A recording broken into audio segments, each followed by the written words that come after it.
On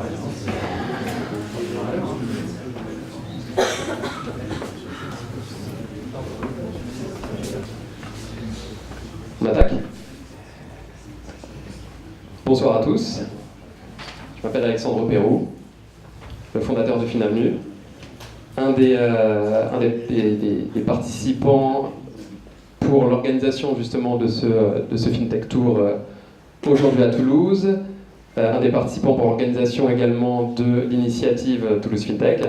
Donc déjà merci à vous tous de nous avoir rejoints, d'être venus en nombre avec votre enthousiasme. Donc on a un programme sympathique ce soir.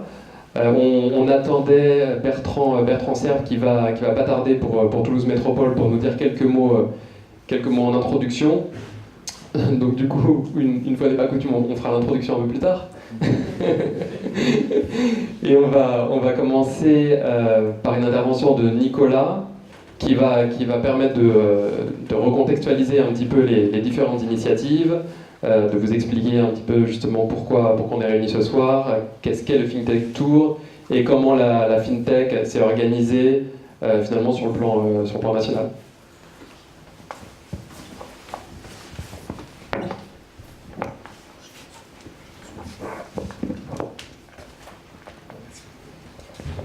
Bonsoir à tous.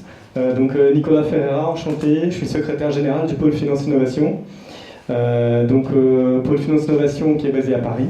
Je suis ravi de venir vous voir ce soir, voir qu'il y a une super belle mobilisation. Je vois des yeux qui pétillent et donc c'est génial parce que le FinTech Tour, on le fait précisément pour ça, pour permettre justement à un écosystème de se rassembler et de se structurer. Et ensuite de lancer des initiatives comme celle qu'Alexandre va vous présenter tout à l'heure aussi avec l'association. Donc créer une vraie dynamique. Alors en deux mots sur le pôle Finance Innovation, donc nous sommes un pôle de compétitivité, vous connaissez probablement Aerospace Valley, on est le pendant dans le secteur financier, à cette différence près qu'on est le seul ciblé sur le secteur financier. À Aerospace Valley, ils ont un concurrent Aztec à Paris.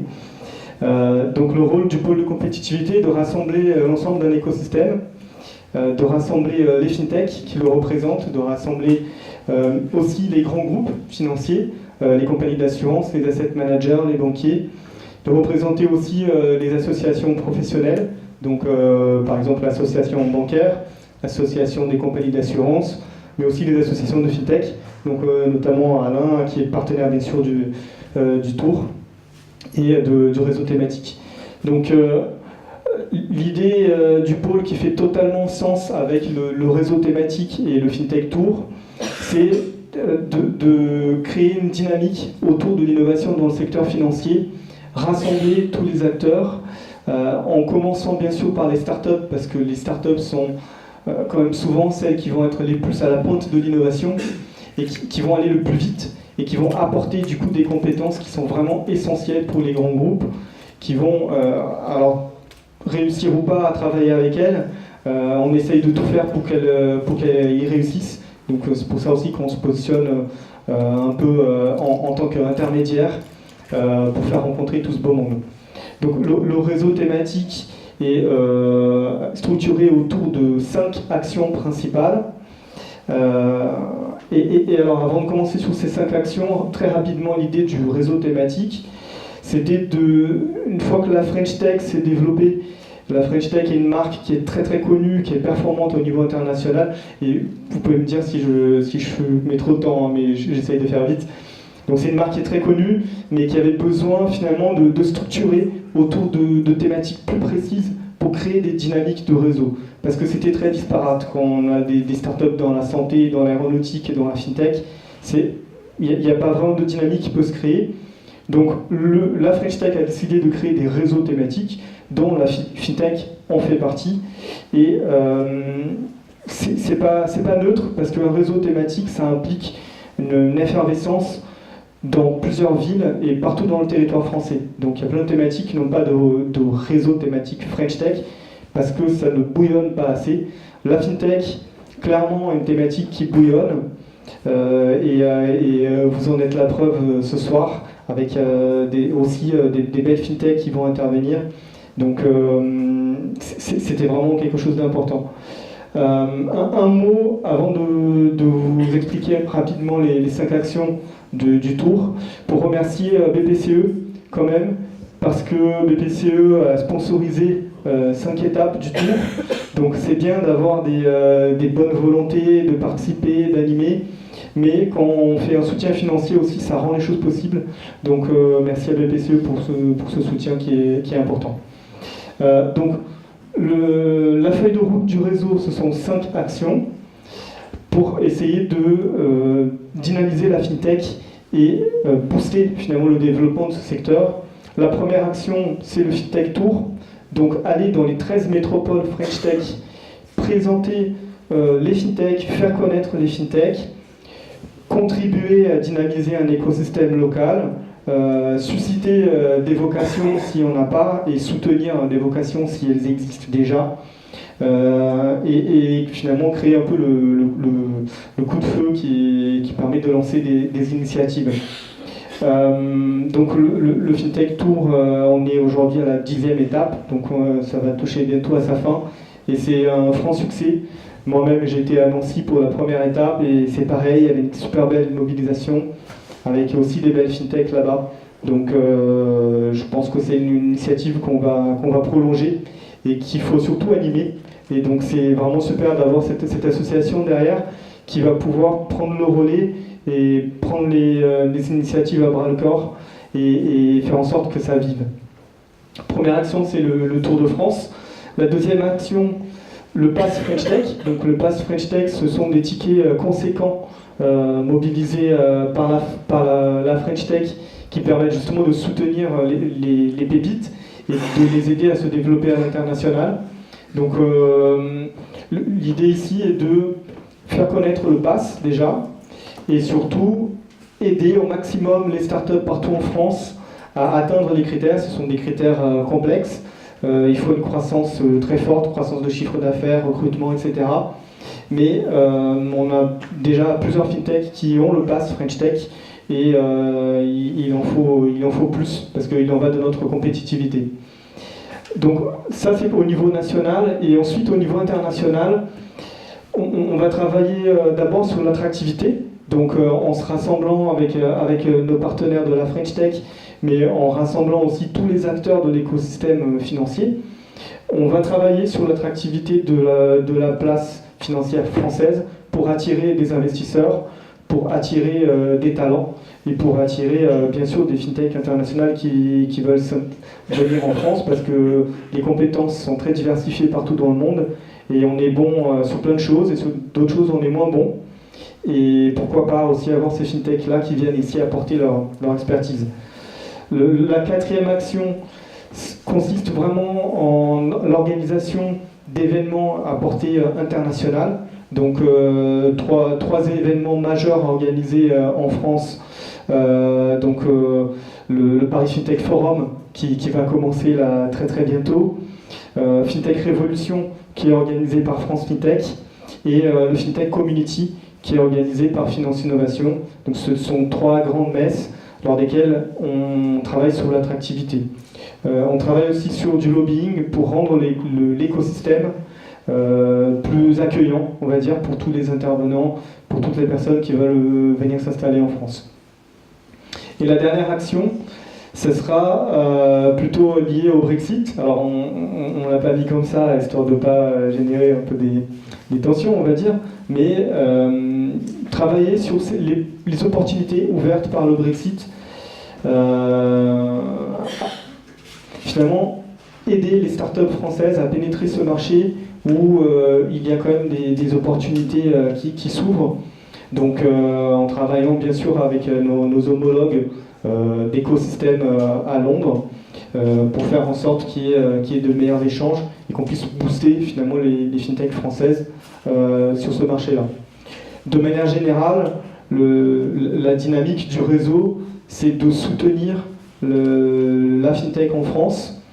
Avec le pass French Tech, on va soutenir les pépites, mais nous, chez Finance Innovation, on aime bien dire que il n'y a pas que des pépites, il y a beaucoup de fintech et de startups qui sont extrêmement pertinentes, extrêmement performantes, qui n'ont pas forcément vocation à être la prochaine licorne, mais pourtant qui sont quand même très importantes pour l'écosystème. Donc on essaye justement d'identifier toutes ces startups et les faire bénéficier de cette dynamique d'écosystème.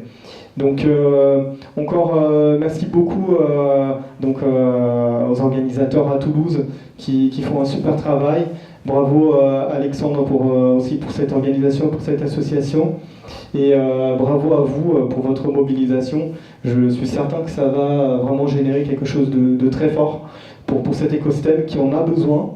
On rencontre des startups tous les jours et on voit que c'est compliqué. Donc s'il y a des représentants de grands groupes dans la salle, il faut les écouter, il faut les soutenir, les startups, parce qu'elles font un travail vraiment formidable, difficile, mais qui contribue énormément à la compétitivité des grands groupes et à la compétitivité de la France. Merci beaucoup.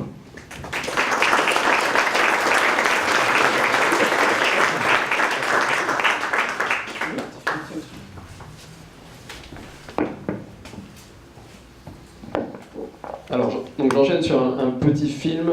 Alors, c'est pour présenter le réseau thématique FinTech, hein, c'est ça ?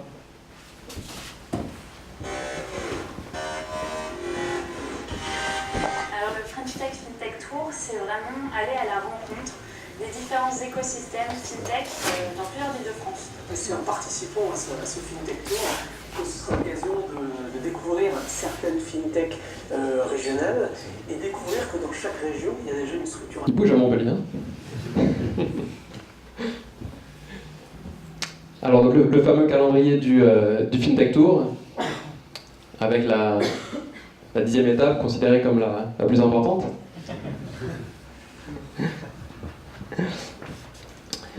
Alors on a préparé une petite keynote avec Maxime de la Caisse d'épargne pour répondre à une question qui est posée très régulièrement et qui finalement a trait à l'écosystème, aux acteurs locaux, aux fintech évidemment, mais pas que. On nous pose régulièrement la question, mais finalement, il y a qui dans cet écosystème, comment vous êtes organisé.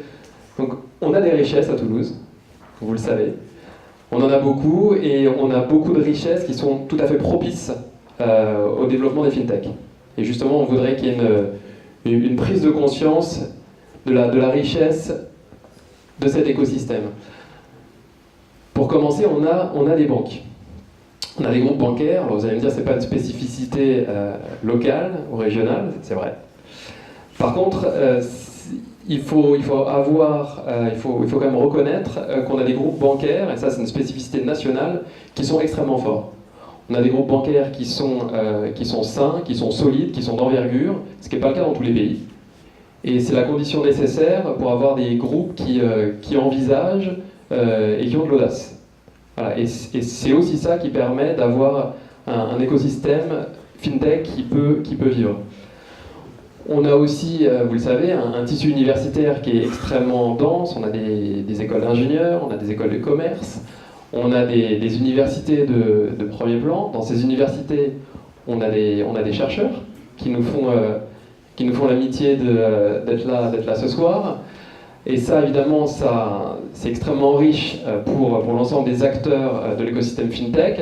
Et ça aboutit à des initiatives qui sont extrêmement intéressantes pour beaucoup d'industries et très pertinentes dans le cas de la FinTech en particulier, comme l'initiative Anity sur l'intelligence artificielle.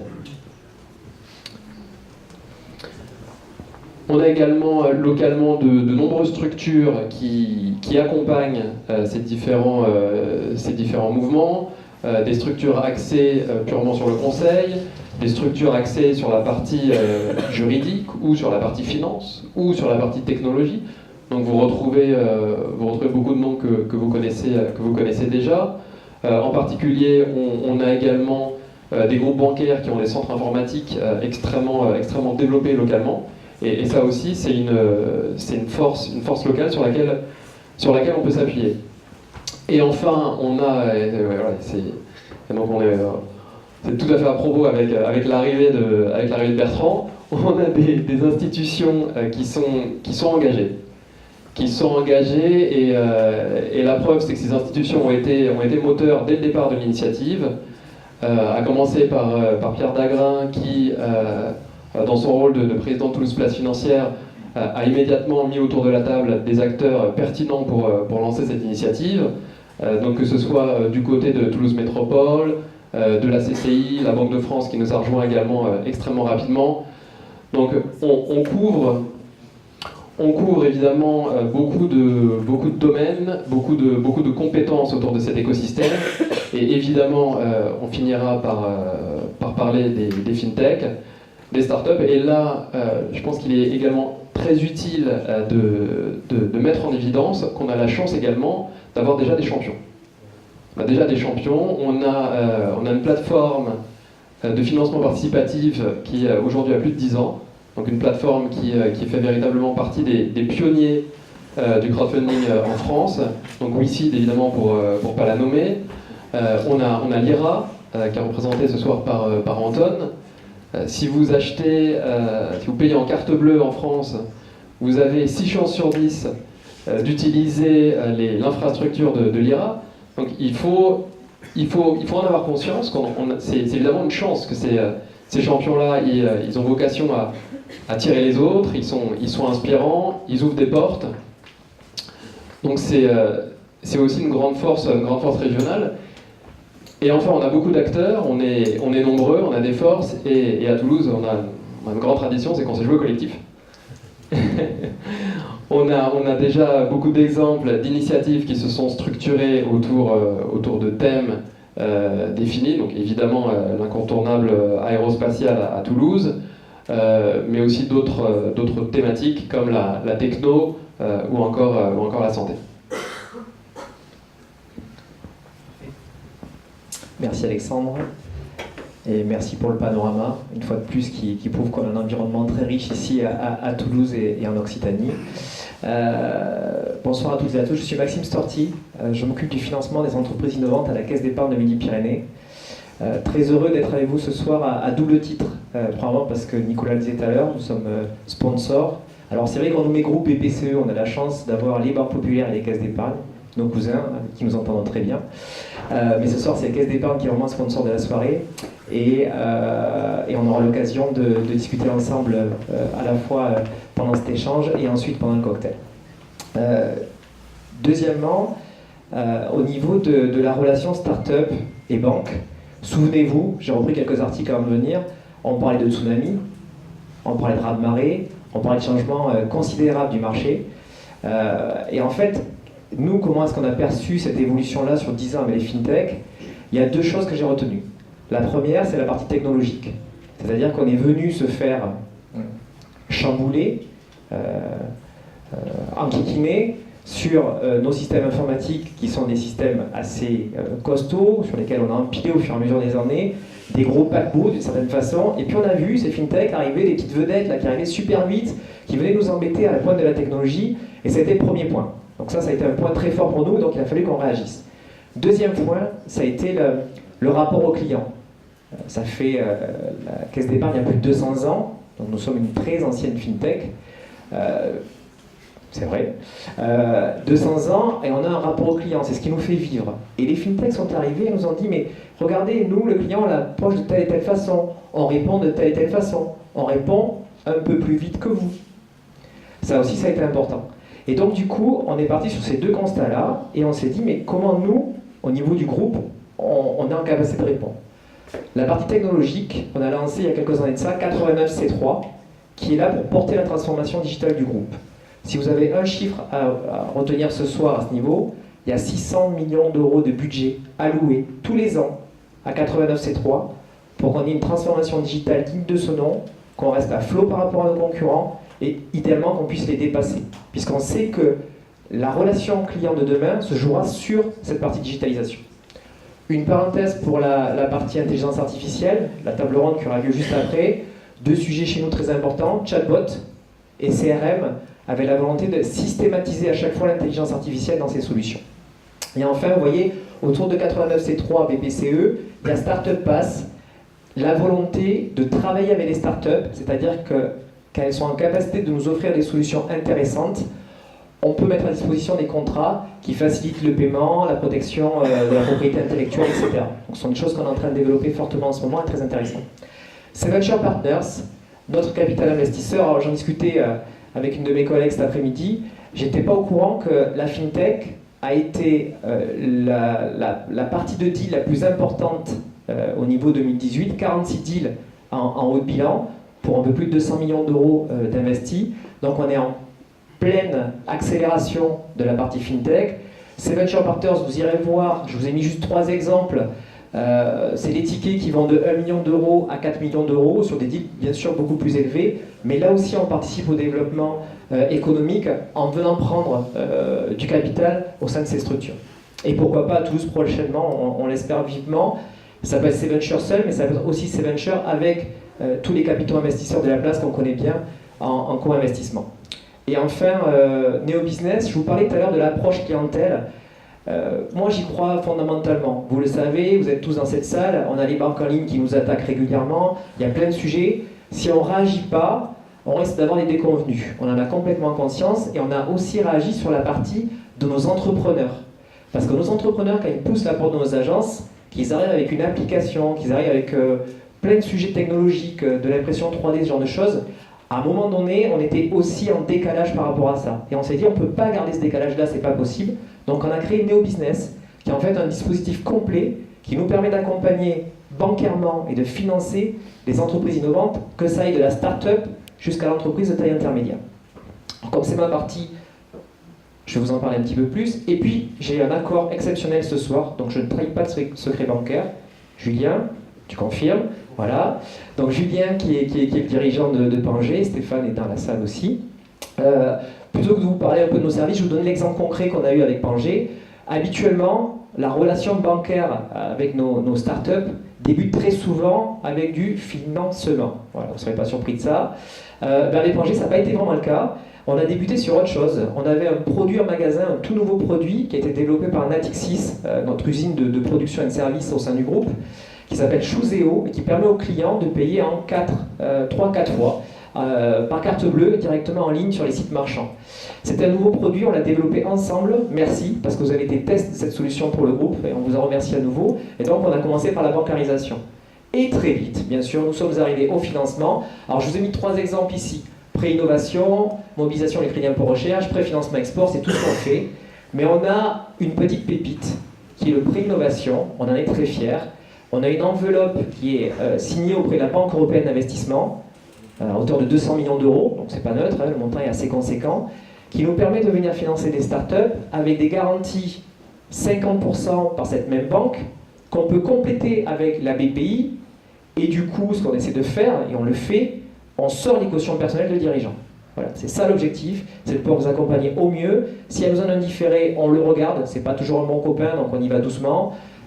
On est capable de mettre des montants significatifs, c'est un prêt qui peut aller jusqu'à 7,5 millions d'euros. Alors n'ayez pas les yeux qui brillent trop vite, hein. On ne va pas forcément sur ces montants-là obligatoirement, mais on est en capacité d'y aller. Et surtout, on finance, vous savez bien que le banquier, il aime bien les choses tangibles. Ben là non, on finance de l'incorporel, donc on finance de la trésorerie, du BFR, vous voulez embaucher des gens, vous voulez faire de la R&D, etc. Oui, on est en capacité de le faire, et on est souvent en capacité de le faire quand vous faites des levées de fonds, pour venir en complément de vos levées de fonds aussi à la clé. Donc voilà pour la petite histoire du financement. Une nécessité pour nous, les startups qui rentrent en caisse d'épargne, on ne court pas après le nombre. On essaie de trouver des startups qui vont être vraiment en capacité de se développer très rapidement, et pour ça on vous a positionné en centre d'affaires, avec nos chargés d'affaires entreprises qui sont formés aussi spécifiquement au monde des startups, puisque je ne veux pas dire qu'on doit être schizophrène, mais entre une entreprise traditionnelle et une start-up, on a quand même un grand fossé d'analyse et une approche qui est forcément extrêmement différente. Donc voilà pour cette partie d'accompagnement en rupture et plutôt très originale. Et du coup, ça s'adresse à qui et comment. Et quand on a parlé avec Alexandre, il m'a dit « Ouais, mais ça marche comment faut pas faire de fausses promesses. » Je crois que c'est toi qui m'a dit ça comme ça. Et en effet, je pense qu'il ne faut pas faire de fausses promesses. Je vous ai mis, on a une grille d'analyse bien sûr pour analyser les rapports qu'on a avec nos startups, les financements qu'on réalise. Je vous ai mis les 4 essentiels. Une équipe solide et accompagnée. Alors je vous ai mis solide parce qu'on est à Toulouse, on en parlait tout à l'heure, on a des trucs costauds, mais en d'autres termes ça veut dire quoi? Pluridisciplinaire et complémentaire. On sait pourquoi, parce que la route est longue, le chemin est difficile, il faut courir après la levée de fonds, il faut courir après le développement de sa boîte, et donc on est obligé, premièrement, d'analyser l'équipe. Deuxièmement, l'écosystème, tu l'as démontré une fois de plus, on a un écosystème qui est extrêmement riche. Profitons-en, il accompagne les entreprises, et surtout dans les moments difficiles. Donc on est aussi vigilant par rapport à ça. La valeur compétitive de l'innovation, qu'est-ce qu'on met derrière? C'est tout simplement le potentiel de marché. On sait que c'est une des raisons, peut-être même la raison numéro 1 des crashs des startups. On a plein de super idées, on a plein de super produits, et puis en fait on ne trouve pas son marché au bout du compte. Et ça c'est toujours un petit peu délicat, donc on est regardant là-dessus, on regarde si vous avez l'attraction commerciale. Donc vous allez dire, ouais mais attends, tu fais des startups, mais tu regardes tout ça. Oui, parce que mon métier c'est pas de faire l'amorçage.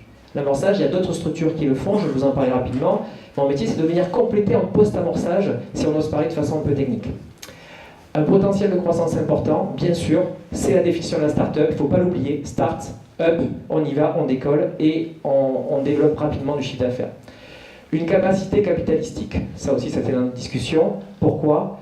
N'oubliez pas, on fait du financement, déjà on fait du financement beaucoup plus tôt que ce qu'on faisait, on le fait différemment, donc je trouve que c'est déjà une belle révolution pour nous. Mais n'oubliez pas, Pierre, on sera là pour le témoigner j'espère, que le cœur du réacteur, c'est les fonds propres. Tout par les fonds propres. Je ne vous dis pas ça pour me défausser, je vous dis juste ça parce que ça va déclencher d'une façon vertueuse tout le reste. Vos subventions, la BPI avec ses aides et ses financements, et bien sûr les financements bancaires à la clé, caisse d'épargne, et certains de mes confrères qui sont aussi sur ce sujet-là. Donc il faut l'avoir en tête. Et enfin, et c'est ce que j'aime beaucoup moi dans le métier que je fais aujourd'hui, on parle souvent du banquier qui est un peu dans sa tour, qui regarde les dossiers, qui dit oui, non. On a un marché qui est super, c'est qu'on ne dit pas oui, non. On dit juste, peut-être que c'est un peu tôt, mais j'ai une solution pour toi si je te mets en relation avec un tel ou avec un tel. Je vous ai dit que je ne fais pas d'amorçage, mais je ne voulais pas passer à côté. Et donc j'ai mis beaucoup de pression à mes membres du directoire, dont un est présent ici dans la salle ce soir, pour qu'on soit le premier partenaire de Créalia, que vous connaissez probablement. C'est des prêts d'honneur. Premier partenaire Midi-Pyrénéen, parce que je vois peut-être que Bertrand. Midi-Pyrénéen, on a été premier partenaire. Oui, certes, mais en tout cas, ils cherchaient des partenaires toulousains qui n'avaient pas, puisqu'ils sont des partenaires montpelliérains depuis très longtemps. Donc on a été les premiers à les aider. On a mis 100 000 € sur la table, justement, pour qu'ils fassent cette partie d'amorçage qui est absolument dans leur rôle à eux. On a, bien sûr, tous nos business angels. On a un magnifique représentant parmi nous ce soir. On a la partie crowdfunding, donc on met en relation, on a un accord nous national avec Happy Capital, mais on travaille très bien avec Johan aussi de WeSeed, qui est sûrement dans la salle, je ne l'ai pas vu. Et ensuite tous les capitaux investisseurs qui sont ici en local, qu'on connaît bien, que je trouve extrêmement actifs d'ailleurs, et on peut les féliciter. Et ensuite avec nos capitaux investisseurs parisiens. Donc voilà, c'est un tout. C'est une offre vraiment globale qu'on a voulu adapter à ce nouveau monde et à ces nouveaux entrepreneurs qui sont malgré tout un peu différents des anciens. Donc je vous remercie pour votre attention, je répondrai volontiers à vos questions pendant le cocktail. Et je voulais aussi remercier pour l'initiative parce que je la trouve super. Je voulais vous dire qu'on est parti avec quelques bouts de ficelle et quelques bouts de bâton au départ pour pouvoir faire une belle soirée comme celle-ci. Et bravo à tous ceux qui ont participé. En particulier toi, parce que je trouve que c'est vraiment très très bien et nous sommes très heureux d'être sponsors de cette soirée. Merci à tous.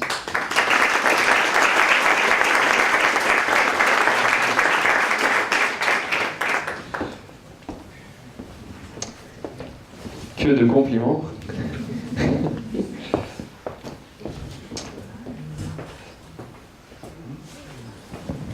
Alors passons à l'introduction. Bon. Merci beaucoup Alexandre. Alors je ne vais pas être trop long parce que je sais que vous avez beaucoup de choses à vous dire et on a beaucoup de choses à se dire ensemble avec les différentes tables rondes qui vont avoir lieu maintenant. Alors juste pour dire simplement, c'est un plaisir de vous accueillir ici, alors de t'accueillir d'abord le FinTech Tour dans le cadre de la French Tech. C'est vraiment très pertinent de venir à Toulouse parce qu'à Toulouse c'est bien l'endroit où ça bouge. On est toujours capitale européenne de l'innovation depuis 2018, ça c'est bien. Et deuxièmement, on est aussi la première métropole après Paris qui ratisse de start-up depuis 2016. On tient la rampe, donc ça c'est aussi, il faut le noter. Donc merci au FinTech Tour de venir ici. Merci Alexandre et toute ton équipe pour cette initiative parce que ici on est dans le bâtiment totem de la French Tech. Donc on est en pleine, comment dirais-je, remodélisation, je ne sais pas si ça se dit, mais de la V2 de la French Tech. Donc on travaille beaucoup, en tout cas les entrepreneurs et les bases French Tech travaillent beaucoup sur ce sujet. Donc c'est vraiment bien de venir ici pour conforter ce nouveau plan French Tech. Merci cher Edouard, puisqu'on est ici à la Mêlée. Alors on parlait du sud de la France, évidemment ici on aime le rugby, on aime la castagne, et la Mêlée bien sûr que l'on accompagne depuis maintenant, je ne sais plus, je ne compte plus les années Edouard, ça fait une quinzaine d'années, en tout cas depuis 5 ans à la métropole, pour toutes les initiatives dans le numérique et que tu portes avec le starter, avec Mathieu qui doit être par là, je ne sais pas où. En tout cas, merci à vous tous qui êtes présents. Simplement, une start-up aujourd'hui, elle a besoin de quoi? Elle a besoin de deux choses. Elle a besoin d'être accompagnée, d'avoir un écosystème puissant. Il y a la French Tech, mais il y a aussi notre projet Smart City, c'est 500 millions d'euros d'investissement, donc sur la période 2015-2020, pour accompagner les startups dans des cadres souvent de partenariats grands groupes privés ou publics avec des startups sur des sujets tels que la mobilité, mais aussi l'énergie, les applications, les usages. Ça, c'est un programme qui va maintenant se terminer en 2020. On est en train de faire le bilan, il y a 15 projets. Et là, bien sûr, les startups ont toute leur place. Et puis, une startup, elle a besoin, bien sûr, d'argent, de financement. Et là aussi, Toulouse Métropole n'est pas en reste, puisqu'on a mis 4 millions d'euros avec le groupe BPCE, d'ailleurs, sur un fonds, IRDI Sodirec, donc pour accompagner les startups, un fonds régional, local, pour accompagner les startups dans leurs projets et finalement permettre leur pérennité. Et puis les startups toulousaines, elles ont aussi la possibilité, grâce au Pass French Tech, je le disais tout à l'heure, de partir et de se développer en France, mais aussi à l'étranger, dans nos programmes de partenariat, parce que maintenant on fait des partenariats économiques avec l'Asie, avec les États-Unis, avec Israël. Je repars encore dans quelques temps à Tel Aviv pour essayer de travailler sur ces partenariats. On accompagne les startups, on les fait venir dans ces pays, et puis on les met en relation avec les bonnes personnes, les investisseurs. Enfin, tout cet écosystème, s'il reste un des majeur en France, un des plus innovants, c'est parce que vous êtes là, c'est parce que vous avez su vous fédérer, parce qu'on a su justement dans cette mêlée qui est le numérique au niveau mondial sortir notre épingle du jeu, et ça on le fait en concertation avec les autres collectivités, les grands groupes, les startups et surtout les citoyens aussi, parce qu'ils sont au cœur du système, de tout ce que vous pouvez créer, de tout ce que vous pouvez accompagner, et que nous on peut vous aider. Alors fédérer bien sûr, accélérer, on en a parlé aussi, rayonner, c'est le rayonnement de Toulouse, c'est le rayonnement de Toulouse Métropole, et pour avoir la possibilité de porter cette voix, votre voix, haut et fort quand je me déplace en France ou à l'étranger, ça arrive de temps en temps, je peux vous dire qu'on est un modèle, on est envié, on vient nous écouter, on va expliquer ce qu'on fait, ce que vous faites finalement, et ça c'est la meilleure des reconnaissances. Alors, je vais dire simplement bon vent à cette nouvelle initiative, je crois que tu vas en parler tout à l'heure, il ne faut pas trop que j'en parle, mais nous, on a dit oui depuis le début, quand vous êtes venus me voir, vous étiez 2-3, est-ce que la métropole s'associerait effectivement dans ce partenariat? Tout de suite, bien sûr, ça correspondait à ce qu'on recherche, ce qu'on vient de dire, donc on espère que vous allez aussi rayonner, vous développer, et puis finalement nous on sera toujours à vos côtés. En tout cas merci pour cette initiative, et puis je vous souhaite un bon débat, et nous souhaite un bon débat, et puis à tout à l'heure. Merci.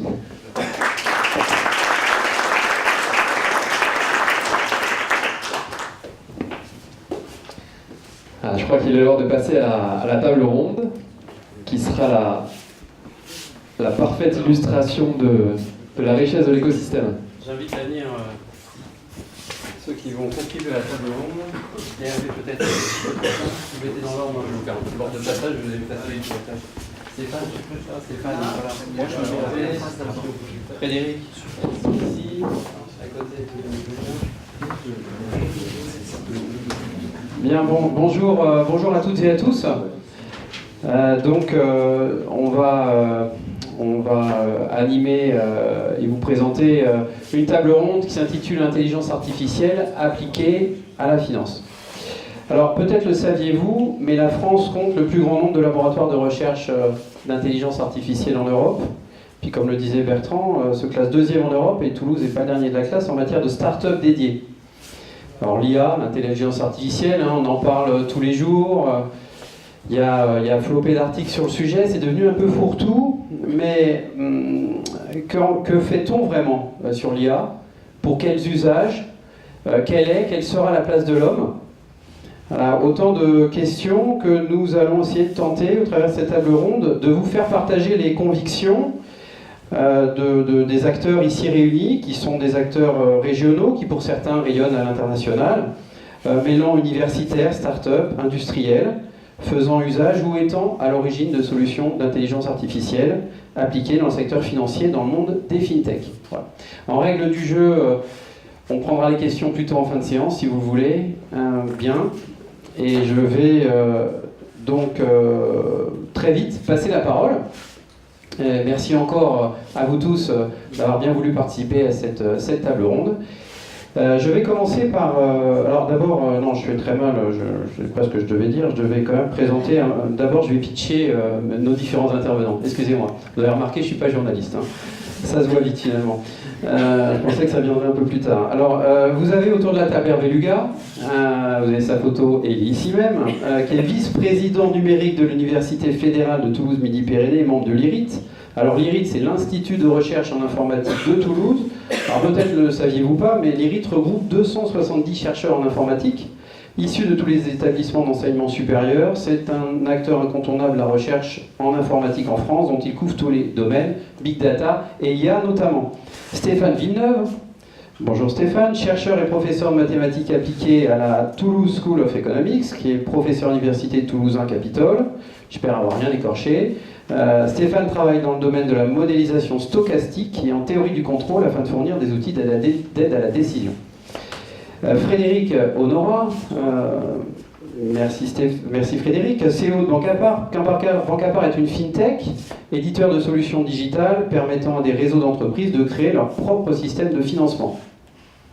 Julien Guiraud, on en a parlé tout à l'heure, bonsoir Julien, qui est CEO et fondateur de Pangé. Alors Pangé est également une fintech qui est agrégateur de services tournés autour de la création d'offres de longue durée en B2B2C. Pangé a pour vocation d'accompagner les fabricants, distributeurs via une solution évidemment facile à installer et pour permettre de commercialiser leurs produits pour quelques euros par mois.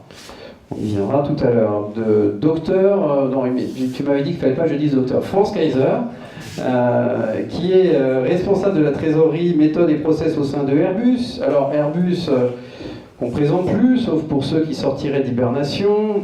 C'est le leader mondial en aéronautique, qui a généré plus de 59 milliards de chiffre d'affaires, 129 000 collaborateurs, connu pour le transport de passagers, mais également sur le marché des avions ravitailleurs, de combat, hélicoptères, et enfin leader mondial dans le spatial. Voilà pour Airbus.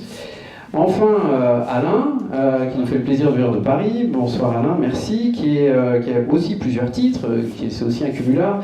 Il est Senior Advisor chez Ernst & Young, dans la finance alternative notamment, Business Angel d'une dizaine de startups, et président de France FinTech, qui regroupe des startups françaises du secteur financier, banque, assurance, gestion d'actifs. C'est 150 membres, avec 3 missions.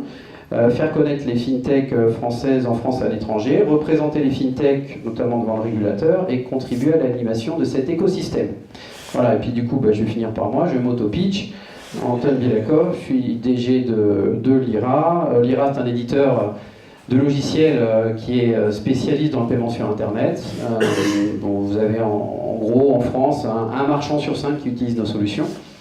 Et puis comme ça a été dit tout à l'heure, on a aussi une activité sur les terminaux de paiement et on a plus d'un paiement sur 2 aujourd'hui quand vous payez sur un terminal de paiement en France qui passe par nos infrastructures sécurisées. Voilà pour le pitch. Donc sans plus attendre, je vais céder la parole à nos intervenants et je vais commencer par Hervé. Alors ma première question est pour Hervé, parce que l'Institut de recherche en informatique de Toulouse intervient comme acteur principal dans le projet dont vous avez dû entendre parler, qui s'appelle 3IA, qui est l'Institut interdisciplinaire d'intelligence artificielle, porté par l'Université fédérale de Toulouse-Midi-Pyrénées, et je vais donc profiter de son expertise reconnue dans le domaine de la logique et de l'IA pour poser les définitions, poser le cadre avec Hervé. Alors, comment définir l'IA et quelles sont les différences entre ces deux grandes tendances que sont l'IA symbolique et l'IA connexionniste? Alors je vais commencer par vous décevoir tous parce que je ne vais pas réussir à définir l'IA comme ça. Ça doit faire à peu près 70 ans que les gens essaient de définir ce qu'est l'intelligence artificielle. Donc j'aurais bien du mal à en donner une définition unique et précise dans le temps qui m'est imparti. Il faudrait plusieurs jours de réflexion et on n'arriverait pas au bout. On pourrait s'embarquer sur qu'est-ce que c'est que l'intelligence, tout ça. Donc c'est des terrains très glissants, je vais les éviter. Je vais vous dire ce que c'est pour moi, que l'intelligence artificielle. Pour moi, l'intelligence artificielle, c'est dès lors que l'on a un système qui va être capable par lui-même de générer de la connaissance qui n'a pas été créée par ingénierie, qui n'a pas été rentrée par ingénierie, par réflexion amont dans ce système-là. Donc on va trouver tout un tas de formes d'intelligence artificielle. On va trouver de l'intelligence artificielle qui est liée à la logique et au raisonnement, qui est une branche de l'intelligence artificielle sur laquelle effectivement Toulouse est une place reconnue mondialement depuis de nombreuses années, puisque nous avons en particulier les pairs de la logique floue, donc qui est le moyen de raisonner sur l'incertain. Donc on va avoir en logique floue des systèmes qui vont être capables, sur des données incertaines, de produire de nouvelles connaissances, de produire de nouvelles règles de comportement, et à partir de là, de produire de nouveaux résultats.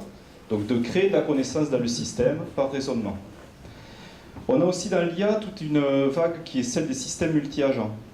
Donc dans ce cas-là, on a plusieurs programmes qui peuvent être créés par ingénierie, mais qui, par interaction les uns avec les autres, vont produire quelque chose qui a une compétence supérieure à la somme de chacun des programmes. On parle d'émergence, de systèmes émergents. Notamment, vous avez toute une théorie qui s'appelle la théorie des systèmes complexes, qui va essayer d'étudier la manière dont de tels systèmes, par interaction, vont faire émerger de la nouvelle connaissance. On a ensuite, bien entendu, tous les systèmes qui sont les systèmes dits de machine learning ou d'apprentissage automatique, dans lequel on va partir de données, et c'est là la différence par rapport aux deux précédents. Donc, les deux précédents ont créé le système par ingénierie et lui-même était capable de se modifier pour créer des connaissances, mais là, on va avoir des systèmes où on va partir de données, et à partir de ces données, le système va apprendre de manière autonome et automatique à générer de nouvelles connaissances et donc à générer un nouveau comportement. Alors on trouve là-dedans, bien entendu, ce qui est à la mode aujourd'hui, c'est-à-dire le deep learning ou apprentissage profond, qui s'appuie sur des technologies qui ont été développées depuis les années 1958, donc c'est très très moderne, et qui vont permettre aujourd'hui de dépasser des capacités humaines, et en tout cas des capacités d'ingénierie humaine, notamment pour toutes les applications du type reconnaissance d'image ou de manière générale classification automatique. Alors j'y reviendrai un petit peu après. Il y a une quatrième branche qui existe, et qui est ma spécialité de recherche en fait, qui est l'évolution artificielle. Et dans ce cas-là, on fait faire aux machines du darwinisme, en lui faisant élever des structures de données, donc des programmes ou des valeurs, et on soumet ces programmes à évaluation, et on va récupérer les meilleurs, on va les croiser entre eux, et au bout d'un moment, le système va générer des programmes ou des valeurs qui correspondent à une solution possible du problème qu'on lui a soumis. Alors ce qui différencie un petit peu les deux premiers systèmes que j'ai cités des deux suivants, il y a bien sûr la présence de données dans tout ce qui est machine learning, mais il y a aussi la puissance de calcul à mettre en œuvre pour permettre à ces systèmes de créer des nouvelles connaissances. Autant un système de raisonnement, de logique ou autre, est capable de créer de la connaissance de manière assez peu coûteuse en calcul, autant l'apprentissage initial ou l'évolution artificielle, donc l'apprentissage initial en machine learning ou l'évolution artificielle, vont nécessiter des infrastructures très puissantes, des supercalculateurs ou des systèmes de calcul en tout cas très performants, pour pouvoir réaliser l'agrégation de toutes les données qu'on va leur fournir en entrée, ou tous les tests qu'on va essayer de faire en entrée, et de pouvoir ensuite produire une solution. Donc c'est pour ça qu'on a un développement qui se fait d'un point de vue technologique de systèmes de calcul spécifiquement adaptés à cet apprentissage automatique.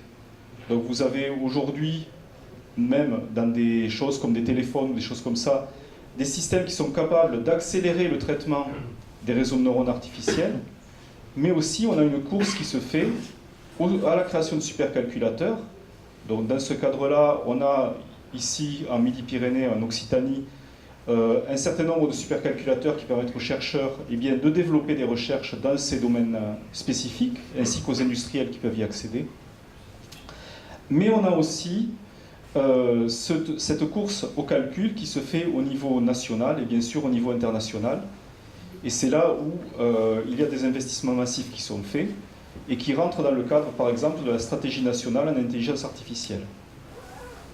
Cette stratégie nationale se décline par la création en France de 3 ou 4, probablement 4 instituts interdisciplinaire, et le terme est très important, puisqu'on ne fait pas de l'IA pour l'IA, on ne fait plus de l'IA pour la science informatique ou pour la science mathématique, mais on le fait envers des applications.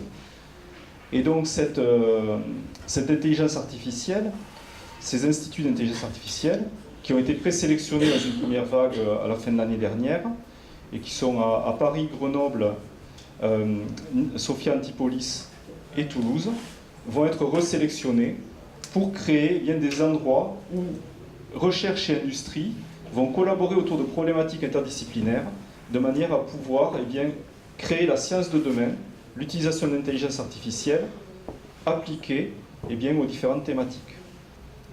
Alors, il me reste moins une minute, donc je vais parler une minute de plus. Simplement pour dire que l'Institut d'intelligence artificielle que nous proposons à Toulouse, donc qui s'appelle ANITI, qui est supporté par l'Université fédérale au niveau de la gestion de son projet, eh bien, s'appuie sur la notion d'intelligence artificielle hybride, c'est-à-dire essayer de combiner tout ce qui est intelligence artificielle logique, utilisant de la logique ou utilisant les systèmes multi-agents, avec de l'intelligence artificielle utilisant les données.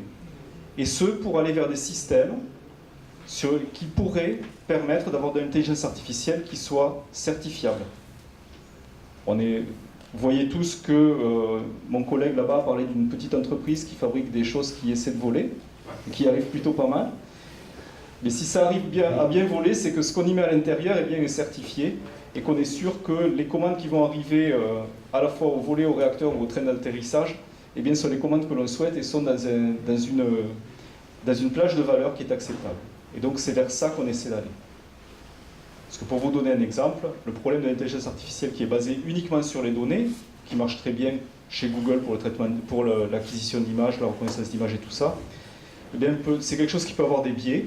Si par exemple on posait la question à partir de nos photos, et puis de photos d'autant de personnes qui sont prises dans la rue, de savoir qu'est-ce que c'est que quelqu'un qui participe à une table ronde de Toulouse FinTech, on verrait que c'est plutôt un homme, et que c'est plutôt un homme qui a un peu plus de 40 ans, je dirais. Donc si on prenait, et qui est plutôt, je suis désolé de le dire comme ça, mais qui est plutôt un homme blanc. Donc ça ne représente pas la variété complète de la population, et si vous voulez avoir une intelligence artificielle qui soit la plus neutre possible, ça veut dire qu'il faut éviter les biais dans les données, et là aussi, c'est pour ça que dans ANITI, il y a tout un volet sur l'éthique et le juridique à mettre pour entourer bien la création de ces intelligences artificielles. Merci Hervé pour ces précisions. Donc on ne fait pas de l'IA pour l'IA, mais bien de l'IA appliquée à certains domaines. Et donc on va, pour poursuivre, aller dans le vif du sujet, parler d'IA appliquée au domaine de la finance. Pour ce, je me tourne vers Stéphane pour introduire justement ce métier d'IA appliqué à la finance, parce que Toulouse, TSE s'intéresse en particulier au fonctionnement des marchés financiers, de la régulation, de leurs imperfections. Alors Stéphane m'a promis de ne pas parler algorithme, parce qu'on s'est dit qu'il serait un peu tard pour vous, pour aller sur ce type de sujet. Néanmoins, l'IA va-t-elle se substituer à l'être humain dans le domaine de la finance, tel que le trading, le crédit, la gestion de portefeuille? Mais si je posais la question à la salle, finalement, êtes-vous prêt à confier vos économies à un robot? Que feriez-vous? Quelle est ta conviction, Stéphane? La première chose que je vais dire, c'est que j'ai menti. Je vais peut-être parler d'algorithme pour répondre à la question. Il y a deux choses que je dois préciser. Donc là, je vais commencer par ma casquette de prof.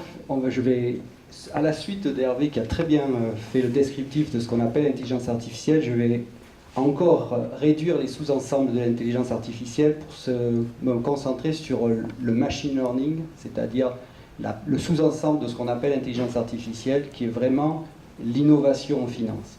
Alors pourquoi je dis ça? Parce que depuis des années, on entend parler d'algorithmes trading, c'est-à-dire vraiment d'ordinateurs qui passent des ordres de bourse, par exemple. Donc ça, ce sont des mécanismes qui sont complètement déterminés, c'est-à-dire qu'on donne à son ordinateur l'ordre de vendre l'action Airbus le premier jour où il pleut. On ne se pose même pas la question de savoir si c'est rationnel ou irrationnel, c'est un algorithme qui est programmé à vendre Airbus le jour où il pleut. Donc j'espère que cet algorithme n'est pas implémenté d'ailleurs pour ces divers, mais en tout cas c'est exactement l'algorithme, ce qu'on appelle trading algorithmique ou trading haute fréquence, ce n'est pas de l'intelligence artificielle. Et moi, ce que je voudrais juste expliquer, c'est pour ça que je vais être obligé de rentrer un peu dans l'algorithme, c'est ce qu'est le machine learning et pourquoi en finance ça pose un problème de certification. Alors, le machine learning, c'est vraiment l'art, la capacité de la machine, de l'ordinateur à apprendre, à organiser, à trouver des schémas dans des données non corrélées. C'est vraiment incroyable parce que on a tous des exemples qui viennent d'AlphaGo, de la reconnaissance vocale, de la reconnaissance d'image, mais c'est incroyable à quel point la capacité numérique a augmenté au point que l'ordinateur est capable d'apprendre. Alors on dit apprendre, c'est un abus de langage, il apprend. En fait, il essaie des stratégies nouvelles et il a un score associé à la stratégie qu'il vient de tenter et il est récompensé. S'il s'est bien comporté, eh ben, il enregistre cette stratégie comme une bonne stratégie. Si c'est mal comporté, il est puni en quelque sorte. Il a un mauvais score et il élimine cette... Alors je voulais rentrer juste un petit détail dans l'algorithme. Imaginez que je vous donne une liste, je suis un biologiste, je regarde un botaniste, je regarde des arbres et je mesure leur hauteur et la circonférence de leur tronc. Et je trace un graphe où chaque point a une ordonnée qui est la hauteur et une abscisse qui est la circonférence. Et j'observe cette forêt et je trace mes points. J'ai un nuage de points qui ressemble à une ligne droite. Et je dis, tiens, il y a une relation linéaire entre la circonférence d'un arbre et sa hauteur. Qu'est-ce qu'on fait en statistique? On a juste 2 points, ça s'appelle une régression linéaire. On veut une droite, on a juste la hauteur de la droite et sa pente. Et qu'est-ce qu'on demande à l'ordinateur? C'est de trouver la pente et la hauteur à l'origine qui s'approche le mieux de mon nuage de points. C'est exactement ce que fait le machine learning, sauf qu'au lieu d'avoir 2 paramètres, il a juste des millions de paramètres. Mais c'est exactement ça. C'est un problème qui est juste une calibration, qui est un critère d'optimisation. On essaie de s'approcher au mieux des données. Et alors pourquoi on dit qu'il apprend? Parce que, en fait, il adapte sa façon d'apprendre. C'est-à-dire que là, moi, j'avais que 2 possibilités, la pente et la hauteur. D'accord? On voit que je n'ai pas grand choix. Ben lui, il a tellement de choses à apprendre qu'il est capable d'extraire des données. Par exemple, une image c'est 400 par 400, c'est plus de 16 000 points. Il est capable d'extraire de ces données de 16 000 caractéristiques, qui sont les pixels, un certain nombre de caractéristiques pour vous dire s'il y a un chat ou pas. Voilà ce que fait l'intelligence artificielle. Et ce qui est primordial à comprendre, c'est que l'intelligence artificielle, au moins le machine learning, il y a un caractère humain. Le caractère humain, c'est le critère d'optimisation qui est défini pour que la machine apprenne, tourne les boutons, c'est-à-dire tourne la hauteur et la pente. Et ce caractère humain, c'est exactement ce qui est inquiétant dans le domaine de la finance, en quelque sorte. Tout le monde, c'est de public le critère que choisit Netflix pour vous proposer des films. C'est complètement public. La force de Netflix, c'est d'avoir un algorithme qui lui permet de trouver l'optimum plus vite que vous. Et ça, c'est secret et ça demande des années de recherche. Donc vous avez un critère qui est public, qui est une fonction compliquée à minimiser. Donc vous avez une fonction avec plein de creux et de bosses et vous cherchez des bosses ou des creux. Et l'algorithme va vous dire, de manière dynamique, l'ordinateur va apprendre à chercher ses creux et ses bosses. Ce qui se passe en finance, c'est qu'on ne sait même pas encore quel est le bon critère qu'on va devoir donner à la machine. Et c'est important de savoir ça parce que le machine learning a déjà fait une intervention dans la finance. BlackRock, un grand fonds, a remplacé en 2017 13% de ses gestionnaires humains par ce qu'on appelle des peak stock algorithms, c'est-à-dire des machines, des intelligences artificielles qui se tradent, qui achètent et vendent des actions. D'accord? On a aussi à Hong Kong une entreprise qui vient de se créer qui s'appelle Deep Knowledge Venture, qui a un logiciel qui s'appelle Vital, qui siège au conseil d'administration d'un business angel et qui est chargé d'analyser les données et donne un score pour savoir si c'est optimal d'investir ou de ne pas investir. Donc, ce que je veux dire, c'est que aurez-vous confiance dans la machine pour gérer vos économies, pour prendre Moi, ma question, je n'ai pas de réponse. Ce que je veux juste comprendre, c'est avez-vous raison ou devrez-vous faire confiance? Et pour ça, il y a deux choses qu'il faut comprendre. C'est l'aspect boîte noire, c'est-à-dire l'aspect quel est le critère d'optimisation que je choisis, est primordial. Parce que ça entraînera une bonne certification, ça entraînera, je serai capable d'aller en recours par exemple. Quelle est la responsabilité? Imaginons que je donne mes économies à un assureur vie qui utilise un programme de machine learning pour placer mes économies. Vers contre qui je peux me retourner en cas alors c'est là où c'est difficile, parce qu'en cas de perte, c'est pas suffisant, parce que rien n'empêche mon gérant de portefeuille de perdre de l'argent. Mais cette certification et le contrat qu'on va passer avec cette machine, c'est un domaine de recherche qui est assez actif, puisqu'il est lié à des questions que nous, on se pose sur le fonctionnement des marchés. Donc l'amplification des dérèglements d'un marché financier, est-ce que ça va être amplifié ou au contraire combattu par l'arrivée des algorithmes de trading? Ça, c'est des questions auxquelles on n'a pas la réponse. Et on a besoin de rentrer dans l'algorithme, je suis désolé. Au même titre qu'on a besoin, moi si je vous demande, est-ce que le Stade Toulousain va gagner la Coupe d'Europe de rugby, et si je vous demande est-ce que vous êtes prêt à parier, ou est-ce que vous êtes prêt à acheter un ticket qui vous donnera 100 € si le Stade Toulousain gagne la Coupe d'Europe de rugby, qu'est-ce que vous allez faire? Vous allez analyser la situation, vous allez faire l'historique, ils ont gagné 4 fois, vous allez regarder les joueurs, ils ont Dupont qui est sûrement le meilleur demi de mêlée qu'on a jamais eu, et vous allez avoir tout un tas de critères qui vont vous donner un score. Ben, la machine, elle est capable de faire ça, mais beaucoup plus vite que nous. Donc moi qui travaille dans l'aide à la décision, comme l'a dit Anton, peut-être même moi, je serai remplacé par une machine qui fera de la recherche bien mieux que moi. Bon, on en est, j'espère pas encore là, peut-être je le verrai. Non, j'espère pas, Stéphane. Reste avec nous. Merci pour ton intervention.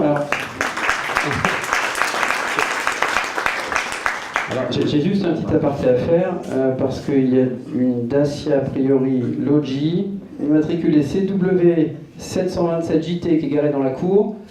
Et si vous voulez rester toute la nuit ici, c'est bien parti, sinon il faut l'enlever. Avant 20h. Avant 20h. Hein. Je ne sais pas si ça parle à quelqu'un dans la salle. Non, personne, alors on continue. Bien, je continue avec Frédéric. Bancapar développe actuellement un moteur d'IA permettant d'évaluer les capacités de réussite d'un projet professionnel dans le cadre de demande de financement.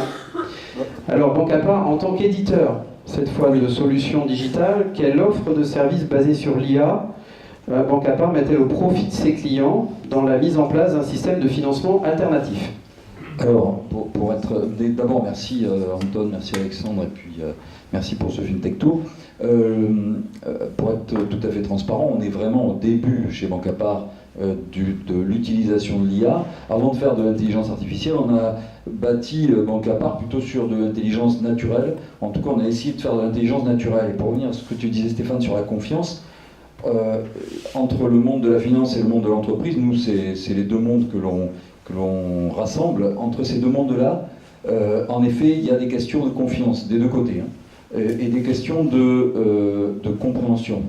Et on est parti du constat que le banquier avait du mal à évaluer, à comprendre les projets des entrepreneurs, et puis les entrepreneurs aussi avaient du mal à comprendre la logique du banquier et le langage aussi du banquier parfois. Donc Bancapar s'est basé au départ et s'est bâti sur cette idée-là. Donc on a créé des sortes de centrales de financement, comme des centrales d'achat. Vous voyez, le même principe que les centrales d'achat, mais on a appelé ça des centrales de financement. Et donc on a permis à des réseaux d'entreprises de créer leur propre centrale de financement pour pouvoir financer les 25 premiers pourcents d'un plan de financement. Donc il y a beaucoup de banquiers ici, ils savent que les 25 premiers pourcents, c'est les plus durs à obtenir, que ça soit dans de l'equity quand vous êtes une start-up, l'amorçage c'est le plus dur, en tout cas en France, et aussi dans un financement classique, quoi. Bon, alors en allant voir ces réseaux d'entreprises, en faisant des expérimentations avec eux,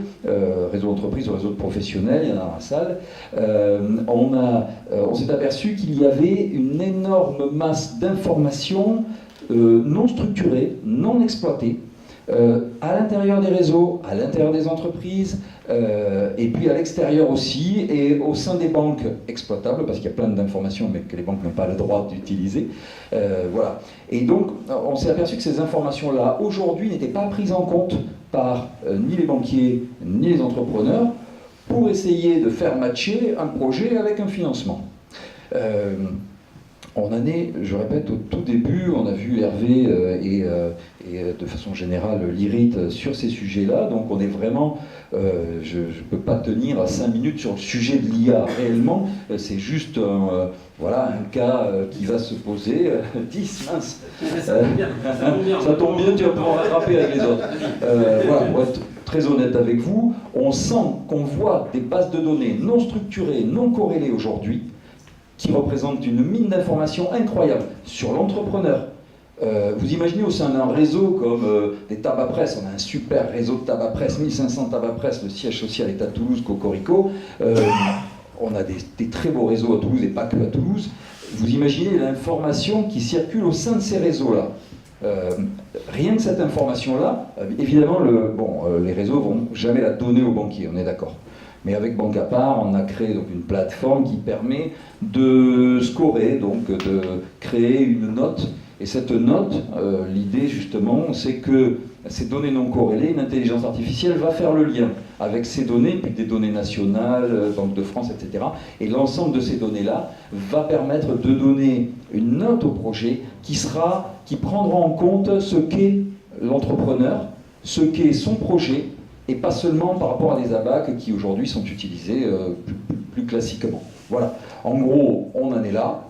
L'idée, évidemment, c'est d'avoir confiance. Alors confiance en une machine, confiance en un humain, moi je sais pas trop. Bon, si je regarde Terminator, l'intelligence artificielle, en effet, elle est là pour détruire l'humain. Bon, si je regarde le monde de la finance globalement, je ne veux pas me faire que des... Hein non, mais regarde le monde de la finance outre-Atlantique. Bon, on est d'accord qu'il y a des abus, est-ce que c'est vraiment au service de l'humain ? Notre conviction chez Bancapar, et c'est pour ça qu'on veut mener ces démarches autour de l'intelligence artificielle, notre conviction, c'est que l'argent, c'est une finalité, c'est pas une finalité, c'est-à-dire c'est un moyen et non pas une finalité. C'est un moyen, et c'est une conséquence aussi d'une réussite, mais c'est un moyen.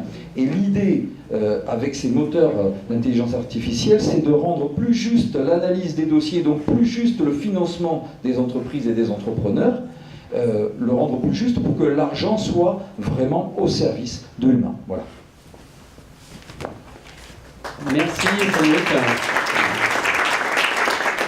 Donc on voit l'IA, l'humain garde toute sa place. Je passe les paroles à Julien de Pangé, fondateur de Pangé, alors qui utilise déjà du machine learning à la fois pour le scoring et l'aspect financement.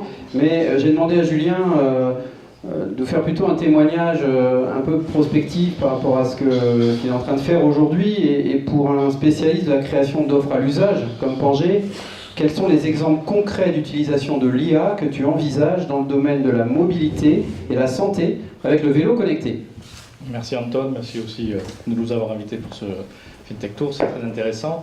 Donc juste pour un petit rappel, en fait Pangé déploie une offre de location longue durée sur le B2C, donc on accompagne en gros soit des sponsors qui peuvent être des banques ou des assureurs pour créer des offres, c'est ce qu'on a fait avec H2R autour du leasing de vélo, en gros c'est 50 centimes par jour le vélo, soit on accompagne des distributeurs dans un changement de modèle. Donc l'idée c'est que demain vous n'aurez plus votre cookéo pour faire les lasagnes chez vous à 400 €, mais vous l'aurez pour quelques euros par mois avec les recettes qui viennent tous les jours, vous êtes livré. Si vous êtes malade, vous aurez un cuisinier qui vient à la maison.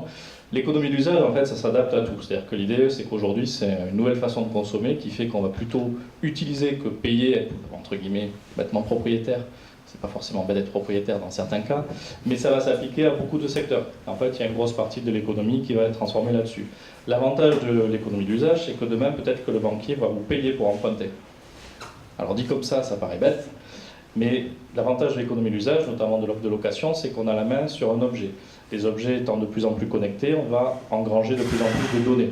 Je vais savoir si vous utilisez la voiture, si vous ne l'utilisez pas. Peut-être que si vous n'utilisez pas la voiture 80% du temps, ça peut être bien de la relouer. Peut-être que ce sera moins cher pour votre voisin de passer par vous plutôt que d'aller chez Sixt. Donc peut-être qu'au final, votre location de voiture qui vous coûtait 600 € par mois va vous rapporter 200 € par mois. Donc l'avantage de la location, c'est que sur tous les objets que vous allez utiliser de façon partielle, ou pas forcément 100% du temps, on va pouvoir commencer à apprendre comment vous les utilisez et à vous proposer des façons différentes de l'utiliser.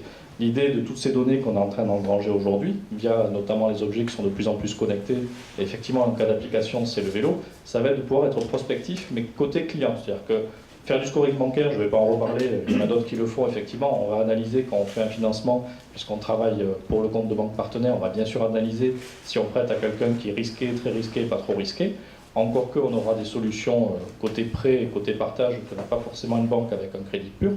Par contre, moi, mon but, ça va être de vous dire, si vous prenez cette voiture par rapport à votre âge actuel, à votre situation matrimoniale, peut-être que ce n'est pas un coupé qu'il vous faut, mais un peu plus gros.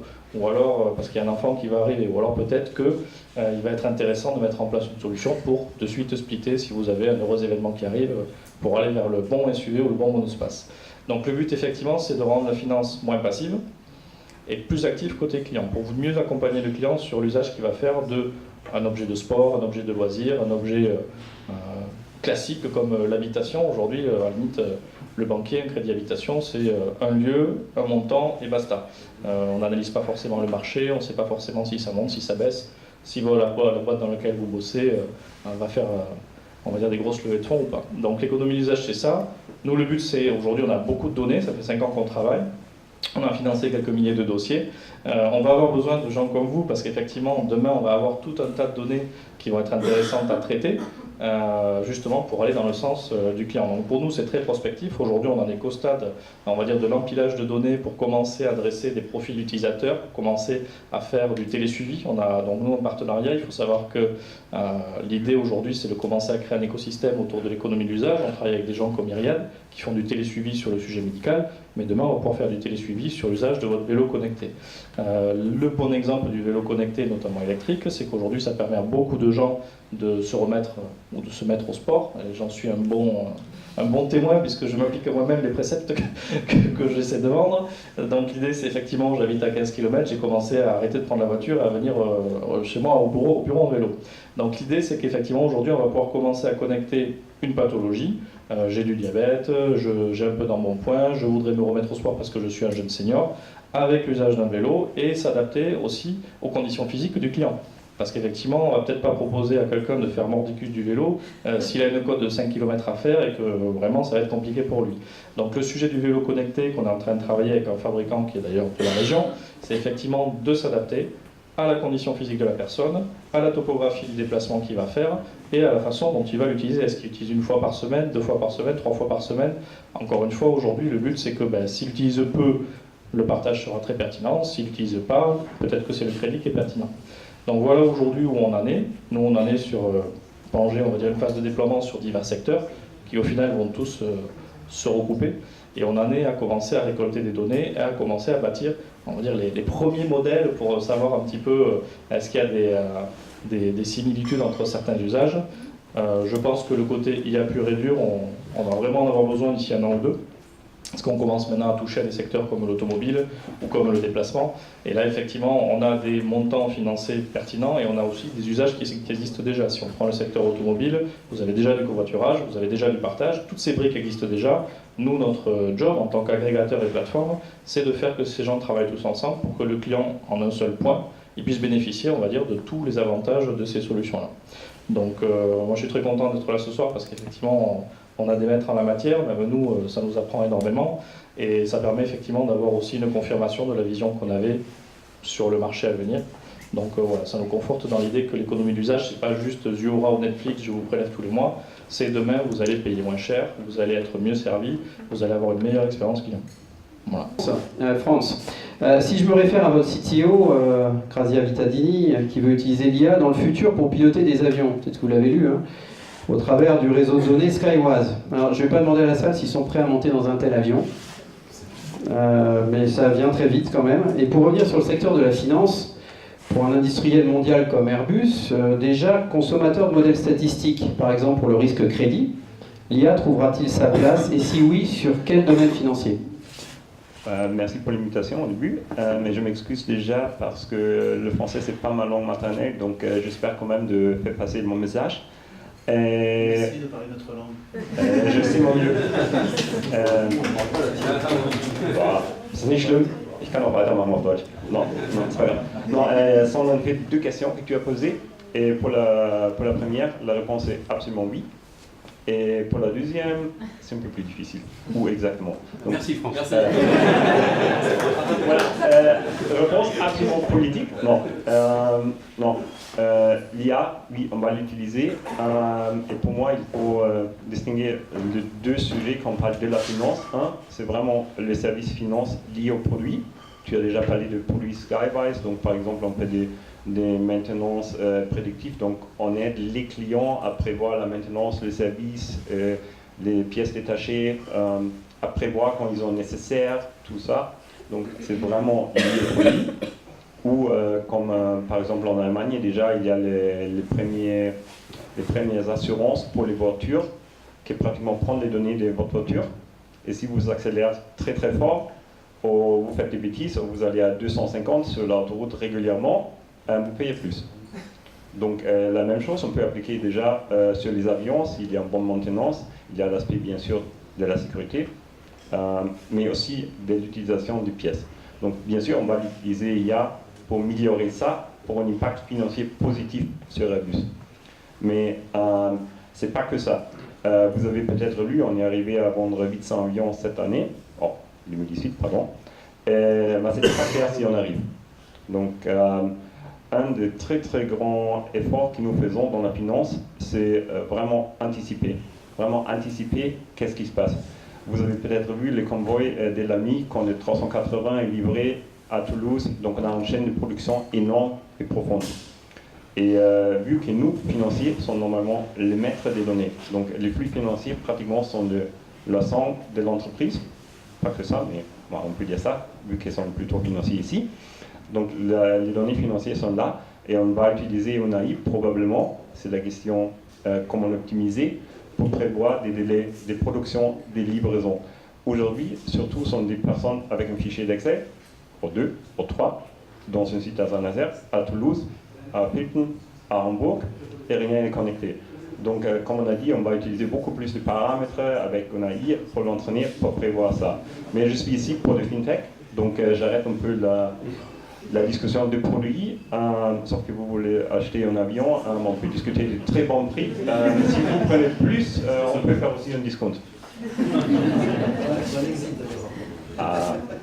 Non, on est ici pour le FinTech. Donc, pourquoi le FinTech et pourquoi je suis ici? Moi, je travaille dans la trésorerie. Et la trésorerie, pratiquement, sont les maîtres des flux financiers à l'externe et à l'interne. Donc, c'est pratique, nous, dans nos systèmes, passent tous les flux externes, en théorie. Donc, nous avons le rôle chez Airbus, un peu comme banque interne.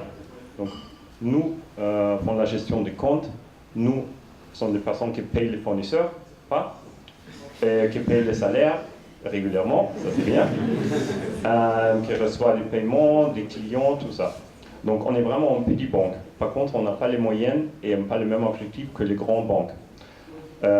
Donc tu as parlé déjà des modèles de crédit de risque. Grâce au succès d'Airbus ces dernières années, on a une sacrée cash en poche qu'il faut investir. Et là, par exemple, on utilise déjà des modèles assez simples de crédit de risque. Mais on peut bien imaginer de ne pas regarder simplement un modèle statistique, mais regarder par exemple sur Twitter des nouvelles quand il y a des mots positifs liés à un investissement, ou des mots négatifs, ou quand il y a des rumeurs. Donc on peut bien imaginer aussi avoir un système similaire aux banques, d'utiliser et prévoir le risque de notre investissement.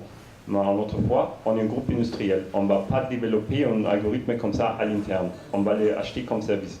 Soit on l'achète par une banque, soit on va l'acheter par une fintech, on va prendre la solution adaptée à nos besoins. Deuxième aspect où on va vraiment utiliser l'IA, pardon, c'est en français inverse, c'est tout ce qui est les paiements frauduleux. J'ai dit qu'on est le maître des flux financiers, on va utiliser, déjà nos auditeurs l'utilisent aussi, des modèles statistiques, l'IA, pour identifier des choses bizarres dans le système, soit des paiements, soit des bookings. Donc on va utiliser ça pour peut-être arrêter un paiement ou de regarder une deuxième fois un paiement. Par contre, je pense qu'on ne va pas être là dans un monde autonome qu'un paiement va passer sans une personne humaine qui fait un deuxième check. Parce que la responsabilité, ça reste toujours à nous. Et aussi, on ne peut pas accepter simplement 95%. Donc c'est vraiment un régime zéro tolérance. C'est peut-être un peu différent quand on a un chatbot avec un client privé dans une banque. S'il ne trouve pas les mots justes, bon, pas grave, le client va continuer. Si nous faisons un paiement frauduleux, c'est une catastrophe. Donc ça, c'est un aspect qu'on va beaucoup plus utiliser dans le futur, l'IA, pour maîtriser ça. Et la dernière chose que je vois pour la trésor, c'est comme j'ai parlé des assurances, je suis dans la trésor, tous les flux financiers sont dans la trésor, des paiements frauduleux. Et aussi, on a tout ce qui est préparation de la retraite, pension plan pour les salariés. Donc là, on peut bien imaginer qu'il y a une partie des investissements faits pour les salariés qui ont participé à ce programme-là. C'est pas managé plus par une équipe qui est très bien payée, qui fait des décisions humaines, mais peut-être par un algorithme. Mais ça nous ramène à la question plutôt générale que j'ai déjà touchée avant. C'est pour nous, comme entreprise, ça reste toujours la responsabilité. C'est l'algorithme, les données qu'on a données, ou la personne qui a donné la confiance à l'algorithme, s'il est juste. Ça, c'est pour nous la plus grande question que nous avons dans l'IA et tout ce qui est lié. Merci Franck. Effectivement, si vous achetez un avion avec des paiements frauduleux, c'est un peu délicat quand même. On prend pas la stress. Au passage, j'aimerais bien mal parler l'allemand comme vous parlez mal le français. Hein. C'est bel effort et sur le fond, ça va faire mal. Il prévoit ce stade, je crois que l'arroseur devienne arrosé et que le questionnaire soit questionné, si j'ai bien compris, hein, Todd. Alors, tu es au croisement, au fond, des problématiques du jour, puisque tu travailles sur un modèle qui traite de la fraude, des risques opérationnels, de la lutte anti-blanchiment, ou des risques en général, on a déjà vu, qui est un sujet majeur. Et puis au croisement avec les paiements, qui sont les plus gros flux financiers qu'on traite, et ceci dans un acteur qui est incontestablement un acteur de référence du secteur. Donc tu vas nous dire comment tu réfléchis par rapport à l'intelligence artificielle et au machine learning à partir de ces deux problématiques, je suppose. Merci Alain. Effectivement, aujourd'hui, je vais vous faire part d'un témoignage d'une fintech présente sur le paiement sur Internet et qui utilise l'IA très concrètement pour trois grands pans, on va dire. Le premier, c'est la lutte contre le blanchiment, étant établissement de paiement agréé par la CPR. On se doit, là c'est le domaine du pénal, je dirais, d'avoir une surveillance sur ce sujet. Je vais vous parler, comme on est un acteur de paiement sur Internet par essence, nos infrastructures sont accessibles depuis l'Internet, donc je vais vous parler de l'utilisation de l'IA pour les accès, pour les attaques Internet. Et puis je vais vous parler aussi de la lutte contre les paiements frauduleux. Là c'est plutôt au service, c'est un service qu'on amène à nos marchands, je dirais, pour les limiter. Alors sur les paiements frauduleux, un peu d'historique, la plupart des solutions actuelles en fait sont basées assez schématiquement sur des règles statiques. Dans le monde de l'e-commerce, c'est encore ce qu'on trouve beaucoup. Alors règle statique, ça veut dire quoi? Ça veut dire qu'on va regarder quelle est l'adresse, on va mettre quelques règles en fait, quelle est l'adresse IP de livraison, si on va regarder les pays aussi, on peut contrôler ça. Tiens, quand le paiement vient de tel pays par exemple, je mets une alerte qui peut consister à bloquer le paiement ou alors à déclencher assez classiquement ce qu'on appelle du 3DS, donc de l'authentification forte. Voilà. Ça c'est des règles statiques. Sont arrivées des règles dynamiques. Alors les règles dynamiques, c'est un peu plus perfectionné que les règles statiques, où en gros on va commencer par regarder, par comptabiliser le nombre de fois où vous avez fait un paiement dans la journée. Vous voyez qu'il y a une espèce de notion de compteur qui commence à arriver de manière un peu plus intelligente. Et puis ce qu'on commence à voir aujourd'hui aussi, c'est du fingerprint. J'en ai fait l'expérience d'ailleurs il n'y a pas très très longtemps. Alors, le fingerprint, c'est qu'on met des tags en fait sur des serveurs internet. En gros, on va commencer par regarder, avant même que vous payiez, finalement, qui vous êtes. Voilà, quel est le numéro de série de votre PC. Je vais faire part d'une expérience, d'ailleurs, j'ai été bloqué de paiement Google Pay en utilisant mon PC depuis l'étranger, parce que d'habitude, je fais ces paiements depuis la France. Et là, il a dit, non, ce numéro de série-là, Google Pay, je comprends pas, et je pense qu'il a un moteur d'IA assez perfectionné, mais alors j'ai eu vachement mal à m'en sortir et à payer in fine. Parce qu'une fois que vous êtes bloqué, vous êtes bloqué. Voilà, alors ça c'est les systèmes globalement qu'on trouve jusqu'à maintenant, sachant qu'ils sont régis toujours par une constante qu'il faut comprendre, c'est que la lutte contre les paiements frauduleux, c'est toujours une équation à résoudre entre le fait de bloquer finalement les fraudes versus bloquer le business. Parce que finalement, si vous voulez être très efficace pour bloquer les fraudes, il suffit d'arrêter le site, il suffit d'arrêter tout le business, ou alors de tout mettre en validation manuelle. Et puis là, vous êtes un e-commerçant, vous vendez sur le net, ouais, c'est bien, j'ai plus de fraude, mais j'ai plus de business non plus.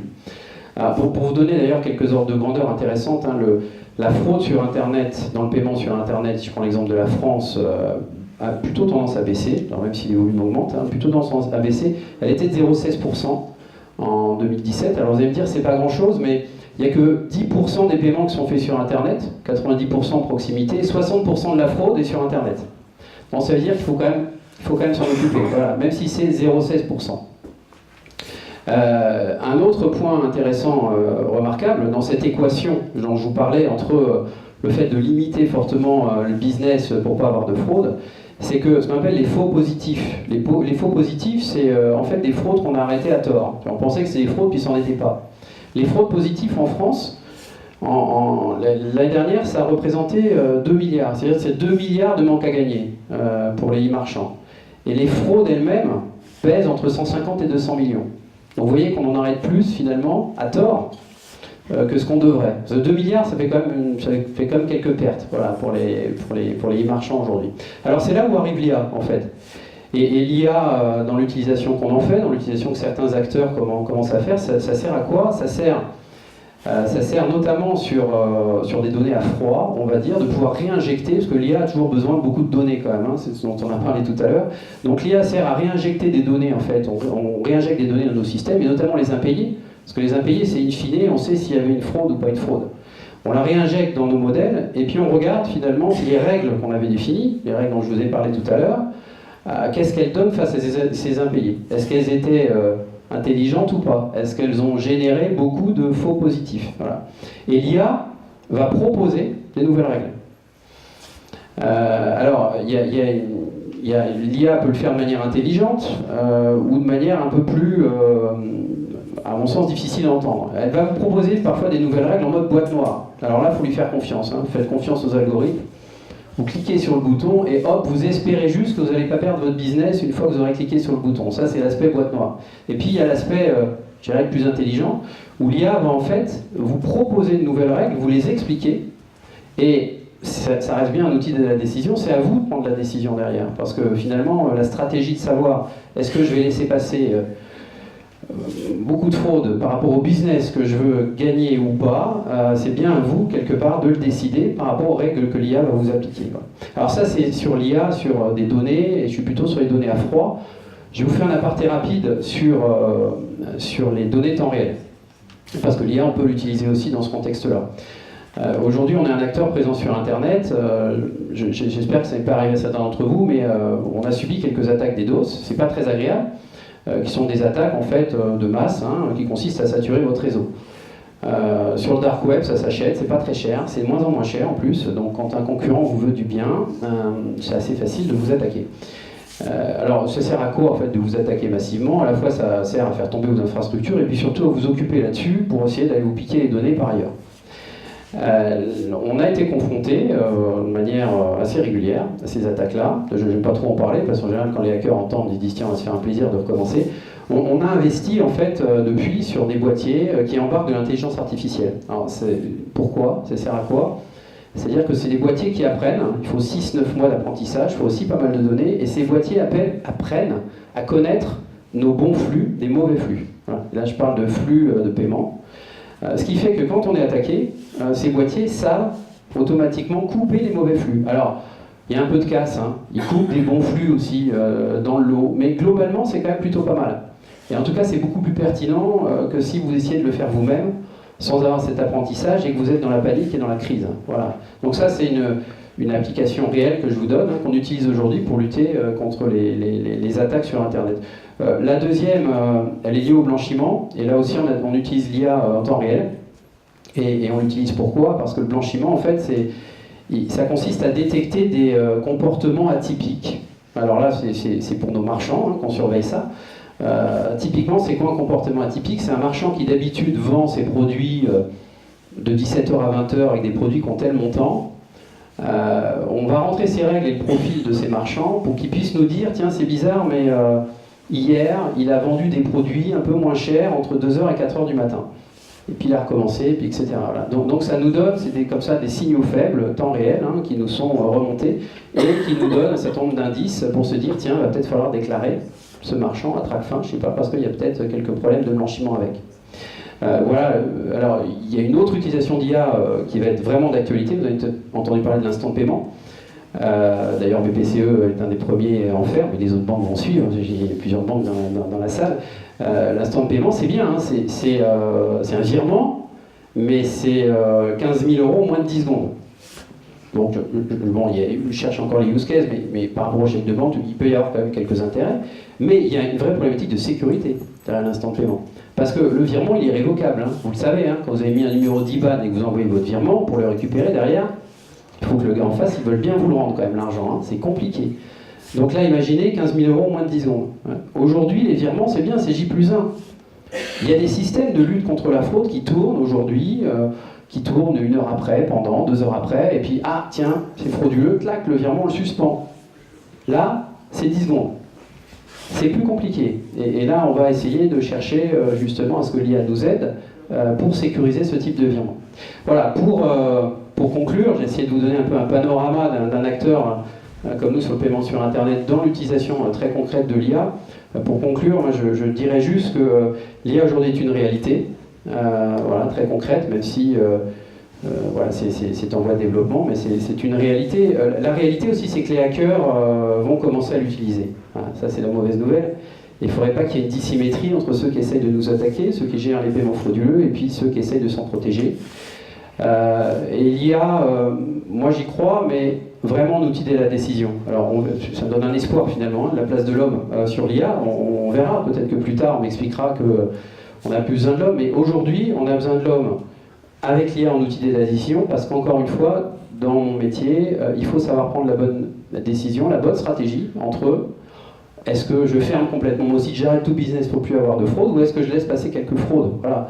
Et ça, ça nécessite aujourd'hui de l'intelligence humaine, avec des recrutements qu'on fait sur des profils un peu atypiques. Hein. Notre prochaine arrivée sur l'IA, c'est pas un profil qui vient du monde de data scientist, c'est quelqu'un qui a une agrégée d'histoire, alors qui connaît bien notre métier comme du paiement, ça aide d'avoir cette sensibilité paiement, mais agrégée d'histoire, et je lui ai dit, mais ouais, vous n'êtes pas statisticienne, tout ça, elle m'a dit, oui, mais agrégée d'histoire, moi j'aime chercher, parce que c'est ma formation, et il faut quelqu'un voilà, qui aime chercher, qui aime enquêter, qui est fouineur, bien sûr en ayant la sensibilité métier qui va bien par rapport à cette stratégie à appliquer. Voilà.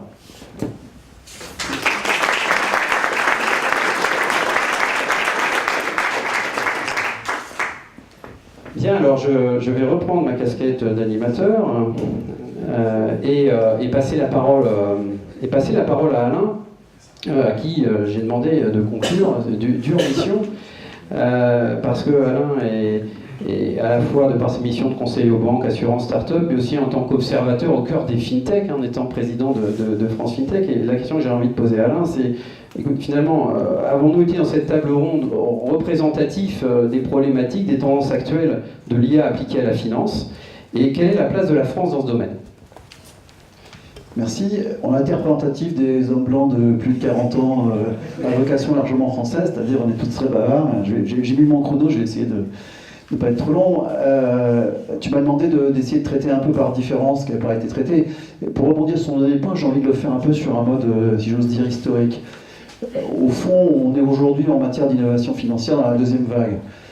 Une start-up, fondamentalement, c'est du parcours et de l'usage, ça a été d'ailleurs largement développé, et de la technologie. Pour faire simple, la première vague, elle n'a pas été technologique, elle a été simple, principalement sur le parcours et l'usage, dans les moyens de paiement, dans le financement. Une cagnotte, par exemple, qui est un nouvel usage du paiement, c'est pas une technologie proprement dit. La quantité de technologie embarquée, elle n'est pas un peu considérable que ce qu'on trouve dans les modèles bancaires classiques. Et ça a caractérisé en gros les 4, 5, 6, 7 années qu'on vient de vivre. La deuxième vague dans laquelle on se trouve aujourd'hui, elle est clairement gouvernée par la technologie. Et là, il y a 3 moteurs qui poussent très fort. Je termine par l'intelligence artificielle, mais il y a deux autres qu'il ne faut pas oublier qui sont totalement corrélés. Il y a l'Internet des objets, qui est très puissant comme moteur, par exemple, dans l'assurance. Il y a blockchain, qui pour nous est un sujet considérable qu'on n'a pas le temps de développer ici. Et il y a l'intelligence artificielle. Moi, ce que j'ai vu depuis ces derniers temps dans les banques et dans les assurances, hein, c'est peu d'IA quand même, il faut le dire. Et d'ailleurs, ça a été dit assez largement par le panel. J'ai vu beaucoup de robots intelligents, en robotisation intelligente. J'ai vu beaucoup d'algorithmes plus complexes, mais peu. Alors, à la fin, on peut donner la définition qu'on veut, et vous l'avez bien fait, tous les deux universitaires. Moi, ce que je vois, c'est le traitement de données très nombreuses, très décorrélées, pour en tirer des fonctionnalités. Et puis, c'est les deux grands chapitres qui sont le machine learning, c'est-à-dire la machine, elle va apprendre son environnement et son interaction avec l'utilisateur, et le deep learning, dans lequel on saute l'étape de la programmation humaine, où le développement de fonctionnalités, il saute cette étape décisive. Ça, j'en ai encore peu vu, ça commence.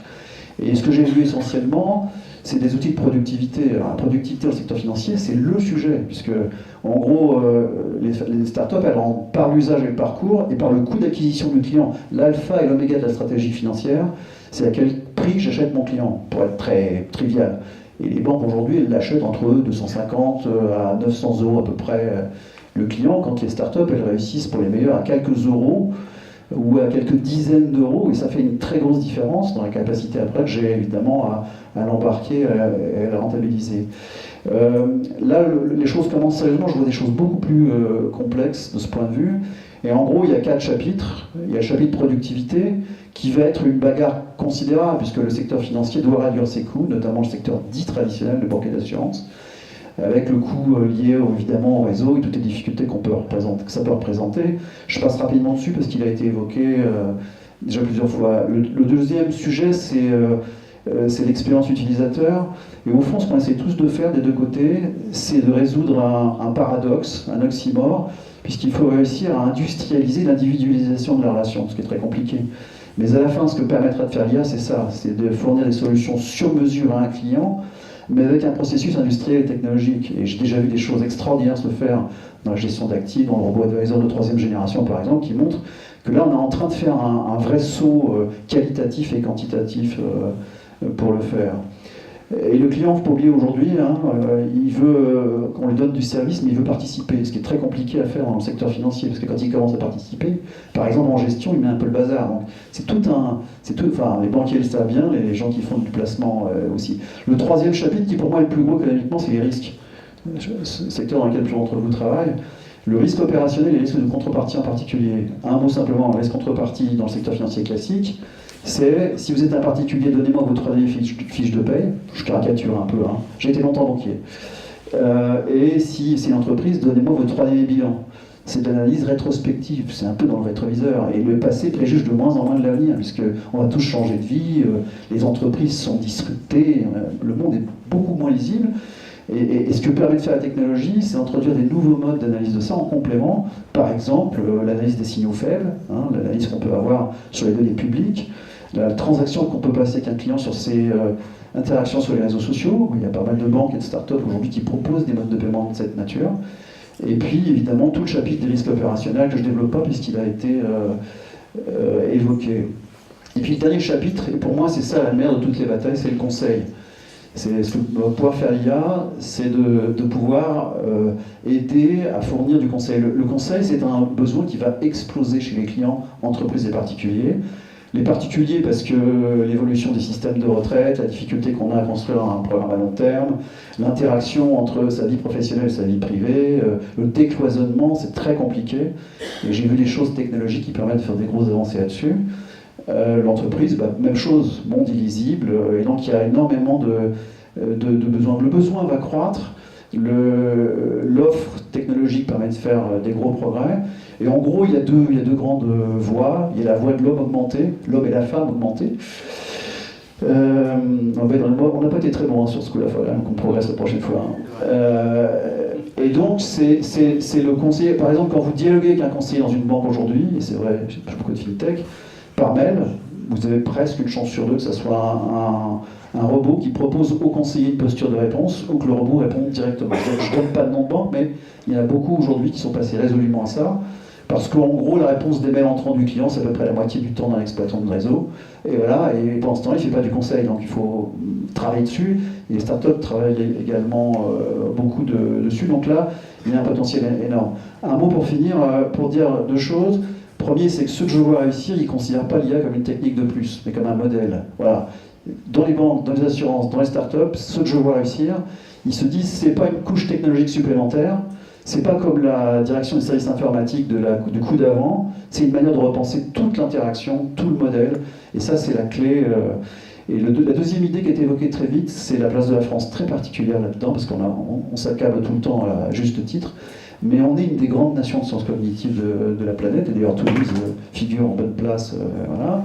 J'ai pas besoin de rappeler que chez les GAFA, les patrons d'intelligence artificielle, c'est pour 3 d'entre eux des Français, hein, et qu'autour d'eux il y a beaucoup de Français, que comme tu l'as dit, on est numéro 1 en labo en France, numéro 2 en start-up, et loin devant les autres, très loin devant les autres. Bon, alors, ça ne veut pas dire que ça y est, on est arrivé, parce que notre grande spécialité quand même, c'est de faire comme un pays émergent. Je fabrique des cerveaux, je les envoie à la Silicon Valley, et le GAFA nous revend le produit fini. Hein. Donc, c'est ça aussi qu'on a beaucoup fait. Hein. Il y a 75 000 Français à la Silicon Valley. Hein.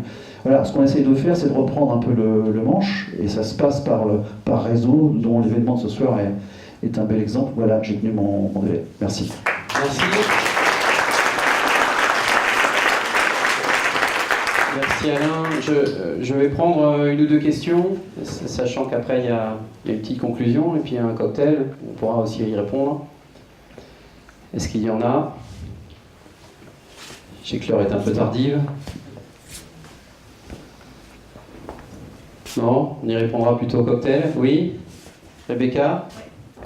Alors, j'ai une petite question moi, sur du coup, le développement de l'IA. Est-ce que vous n'avez pas peur avec le règlement aujourd'hui sur la protection des données personnelles et toutes les données qui sont emmagasinées et qui vont générer d'autres données personnelles qui finalement échappent un peu aux personnes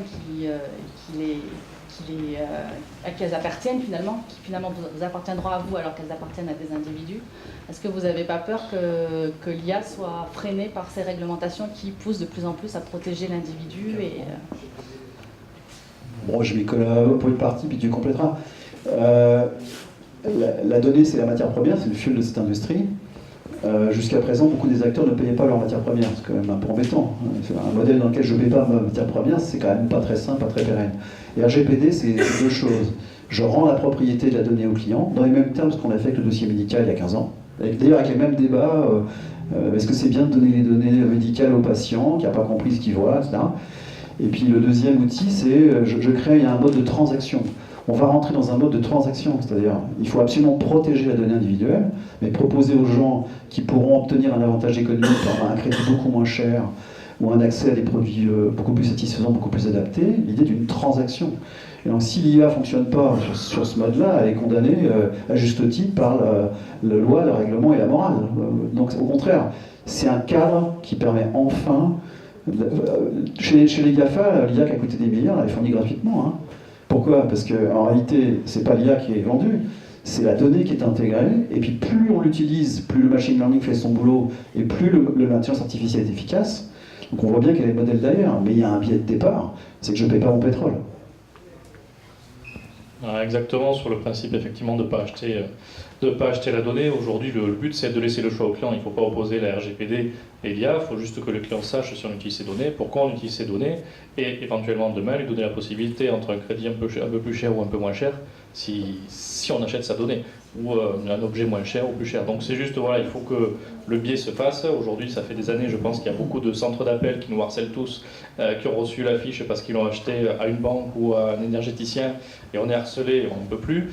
Là, l'idée, c'est effectivement de responsabiliser la chose, mais il ne faut pas les opposer. C'est juste que maintenant, il faut en faire un bon usage et que l'utilisateur soit récompensé par sa donnée, par l'utilisation de sa donnée, c'est juste ça. Donc, exactement la même ligne. Oui, je voulais juste compléter, juste 2 secondes, en parlant d'une initiative aussi qui a débuté il y a à peu près une année, mais qui se concrétise maintenant, qui est le lancement d'un objet, alors qui n'a pas de forme juridique pour l'instant, si ce n'est une association de préfiguration, qui s'appelle Occitanie Data, dans lequel Toulouse Métropole est d'ailleurs partenaire, ainsi que l'Université fédérale, la commune de Montpellier, et puis un certain nombre d'industriels, le CNES, enfin bon. Et l'objet de cette association de préfiguration et de ce qu'il y aura après, c'est d'étudier justement tous les moyens éthiques et juridiques que l'on pourrait mettre autour du partage de la donnée. Donc de créer un environnement de confiance autour de la donnée qui permette à plusieurs acteurs d'échanger des données, en ayant déjà cet environnement qui soit créé, éventuellement des conventionnements qui soient passés entre les acteurs, ou en tout cas faciliter les conventionnements entre acteurs, parce qu'aujourd'hui ce que l'on voit, c'est que les acteurs ont éventuellement des données, donc comment ils les ont acquis par rapport à l'être qui la fournit, ça c'est autre chose, mais le partage de la donnée, c'est quelque chose qui est très compliqué et qui la plupart du temps ne fonctionne pas. Donc je vous invite à vous intéresser à cette association de préfiguration et à l'objet qu'il y aura derrière, et qui est présidé actuellement par Bertrand Montubert. Merci. D'autres questions ?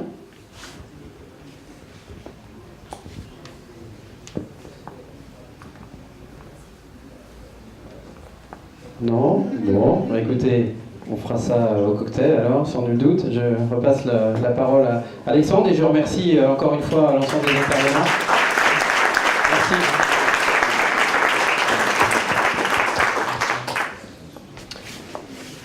Merci à tous, c'était vraiment une table ronde très, très intéressante qui permettait finalement déjà de dresser un premier historique de la FinTech. En quelques années, on voit que ça évolue et que ça évolue très vite. Je pense que c'était vraiment très intéressant d'avoir des points de vue d'acteurs avec des positionnements assez distincts sur ces thèmes. Et maintenant, pour revenir en guise de conclusion, on va redire un petit mot sur l'initiative dont on a parlé en introduction, donc Toulouse FinTech. Donc on espère évidemment que cette réunion à laquelle vous avez participé en nombre vous a intéressé, vous a plu. Donc l'idée c'est de perpétuer cette initiative dans le temps. Cette initiative elle a donc désormais un nom. Elle va fédérer donc les acteurs dont on a parlé tout à l'heure, donc fédérer l'ensemble de l'écosystème. Et l'idée c'est évidemment d'arriver à s'articuler autour de thématiques et de venir répondre à des points d'intérêt qui vont correspondre à chacun de ces acteurs. Donc on arrive déjà à en dessiner quelques-uns. Donc évidemment, il s'agit de visibilité pour l'ensemble des acteurs, pour des objectifs qui peuvent être différents. Le recrutement pour des acteurs déjà établis, lever des fonds évidemment pour les startups. Pour l'ensemble des acteurs, très important d'arriver à communiquer autour des innovations qui ont attrait à la FinTech, dont évidemment Toulouse FinTech peut être une formidable caisse de résonance. Et ensuite, il y a d'autres thématiques comme évidemment l'échange qui est capital. Donc Anton a parlé brièvement de l'importance de la régulation, des régulateurs qui sont à l'écoute de ce qui se passe, qui sont prêts à accompagner justement les nouveaux usages avec des évolutions, donc des nouveaux statuts pour le crowdfunding, la transposition de la DSP2 en droit français qui a dû être fait l'année dernière si je ne me trompe pas. Donc tout ça évidemment ça nécessite d'avoir un canal de discussion ouvert avec les régulateurs et les instances en place.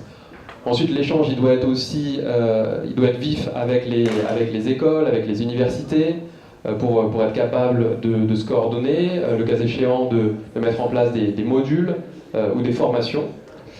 Et évidemment, arriver à se parler ensemble au sein de l'écosystème et au-delà, c'est-à-dire d'arriver à se connecter à d'autres initiatives qui peuvent être à Montpellier, à Paris ou évidemment SMR un peu partout en France.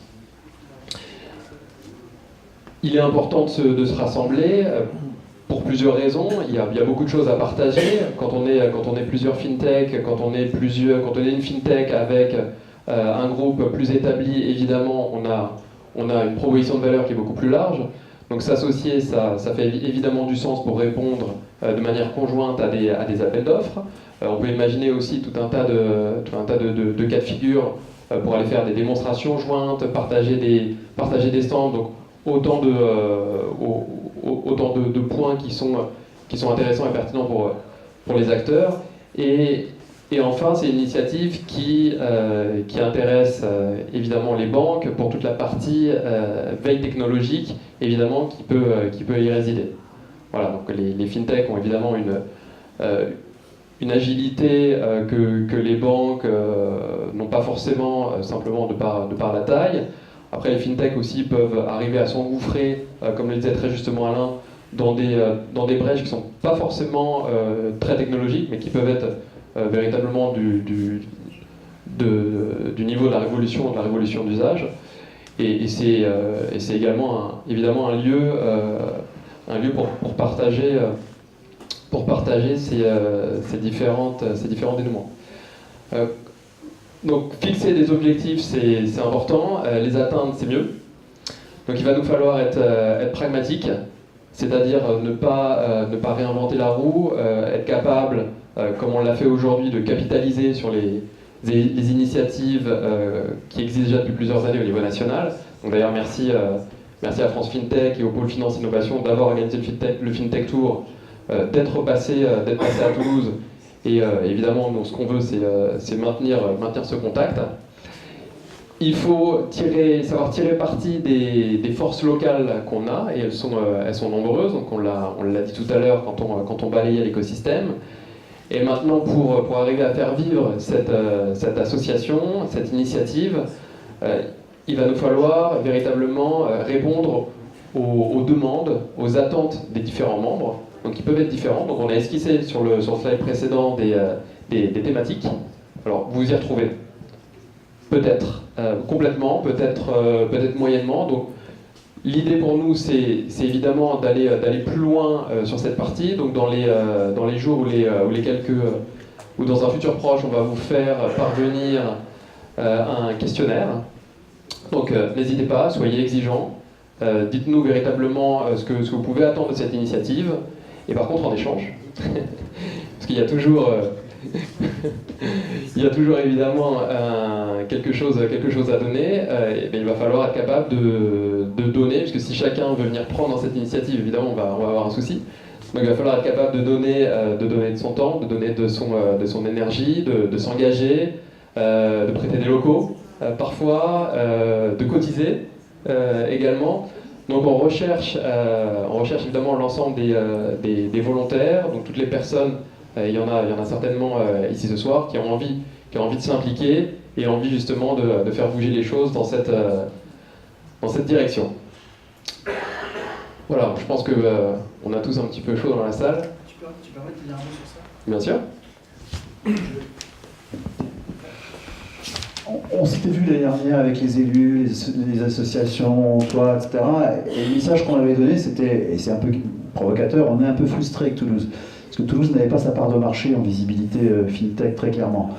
Alors même qu'il y a sur le plan académique et sur le plan des FinTech, une densité qui est plus que proportionnelle, si je peux me permettre. Alors il y a une raison qui est assez historique et géographique. Hein.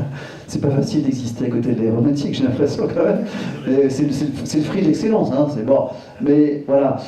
Et on est particulièrement heureux de ce qui s'est passé parce que d'un seul coup, voilà, vous montez sur la tribune et c'est très important parce que moi je l'ai vécu par exemple dans des places comme Nancy. Moi, mon modèle c'est un peu Nancy qui est beaucoup moins important que Toulouse, mais qui a réussi de manière incroyable à structurer l'écosystème, l'université, les élus, les banques, les assurances, les fintech, et réussi à créer quelque chose qui attire les investisseurs, qui attire les entrepreneurs, ça. Il y a beaucoup de choses derrière ça, donc félicitations, on vous encourage à continuer parce qu'il ne faut pas que ça s'arrête à Paris. Et le dernier mot, c'est merci beaucoup à toi, parce que je sais que tout l'effort que tu as remué ces dernières semaines, ces derniers mois, pour lancer le truc, pour organiser l'événement, on a eu des difficultés de dernière minute, parce que c'est une semaine épouvantable, il se passe plein de choses à Paris, là.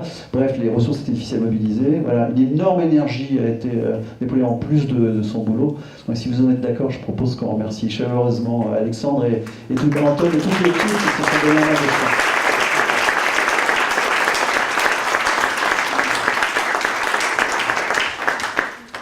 Bon, c'est parfait. Je crois que maintenant, pour les étapes qui suivent, il faut simplement que tu remplaces Nancy par Toulouse. Voilà, je t'enverrai un SMS pour te faire rappeler. Bon, donc en conclusion, donc, la prochaine étape, donc, c'est un Tour de France très naturel, Toulouse-Grenoble. Pardon ? Grenoble, AMS Wallon. Voilà, première explication. Moi je voyais ça plutôt que Grenoble en février, je trouvais ça plutôt pas bête. Le ski, oui. Bon, bah, écoutez, je vous propose maintenant d'aller trouver un peu de réconfort au buffet.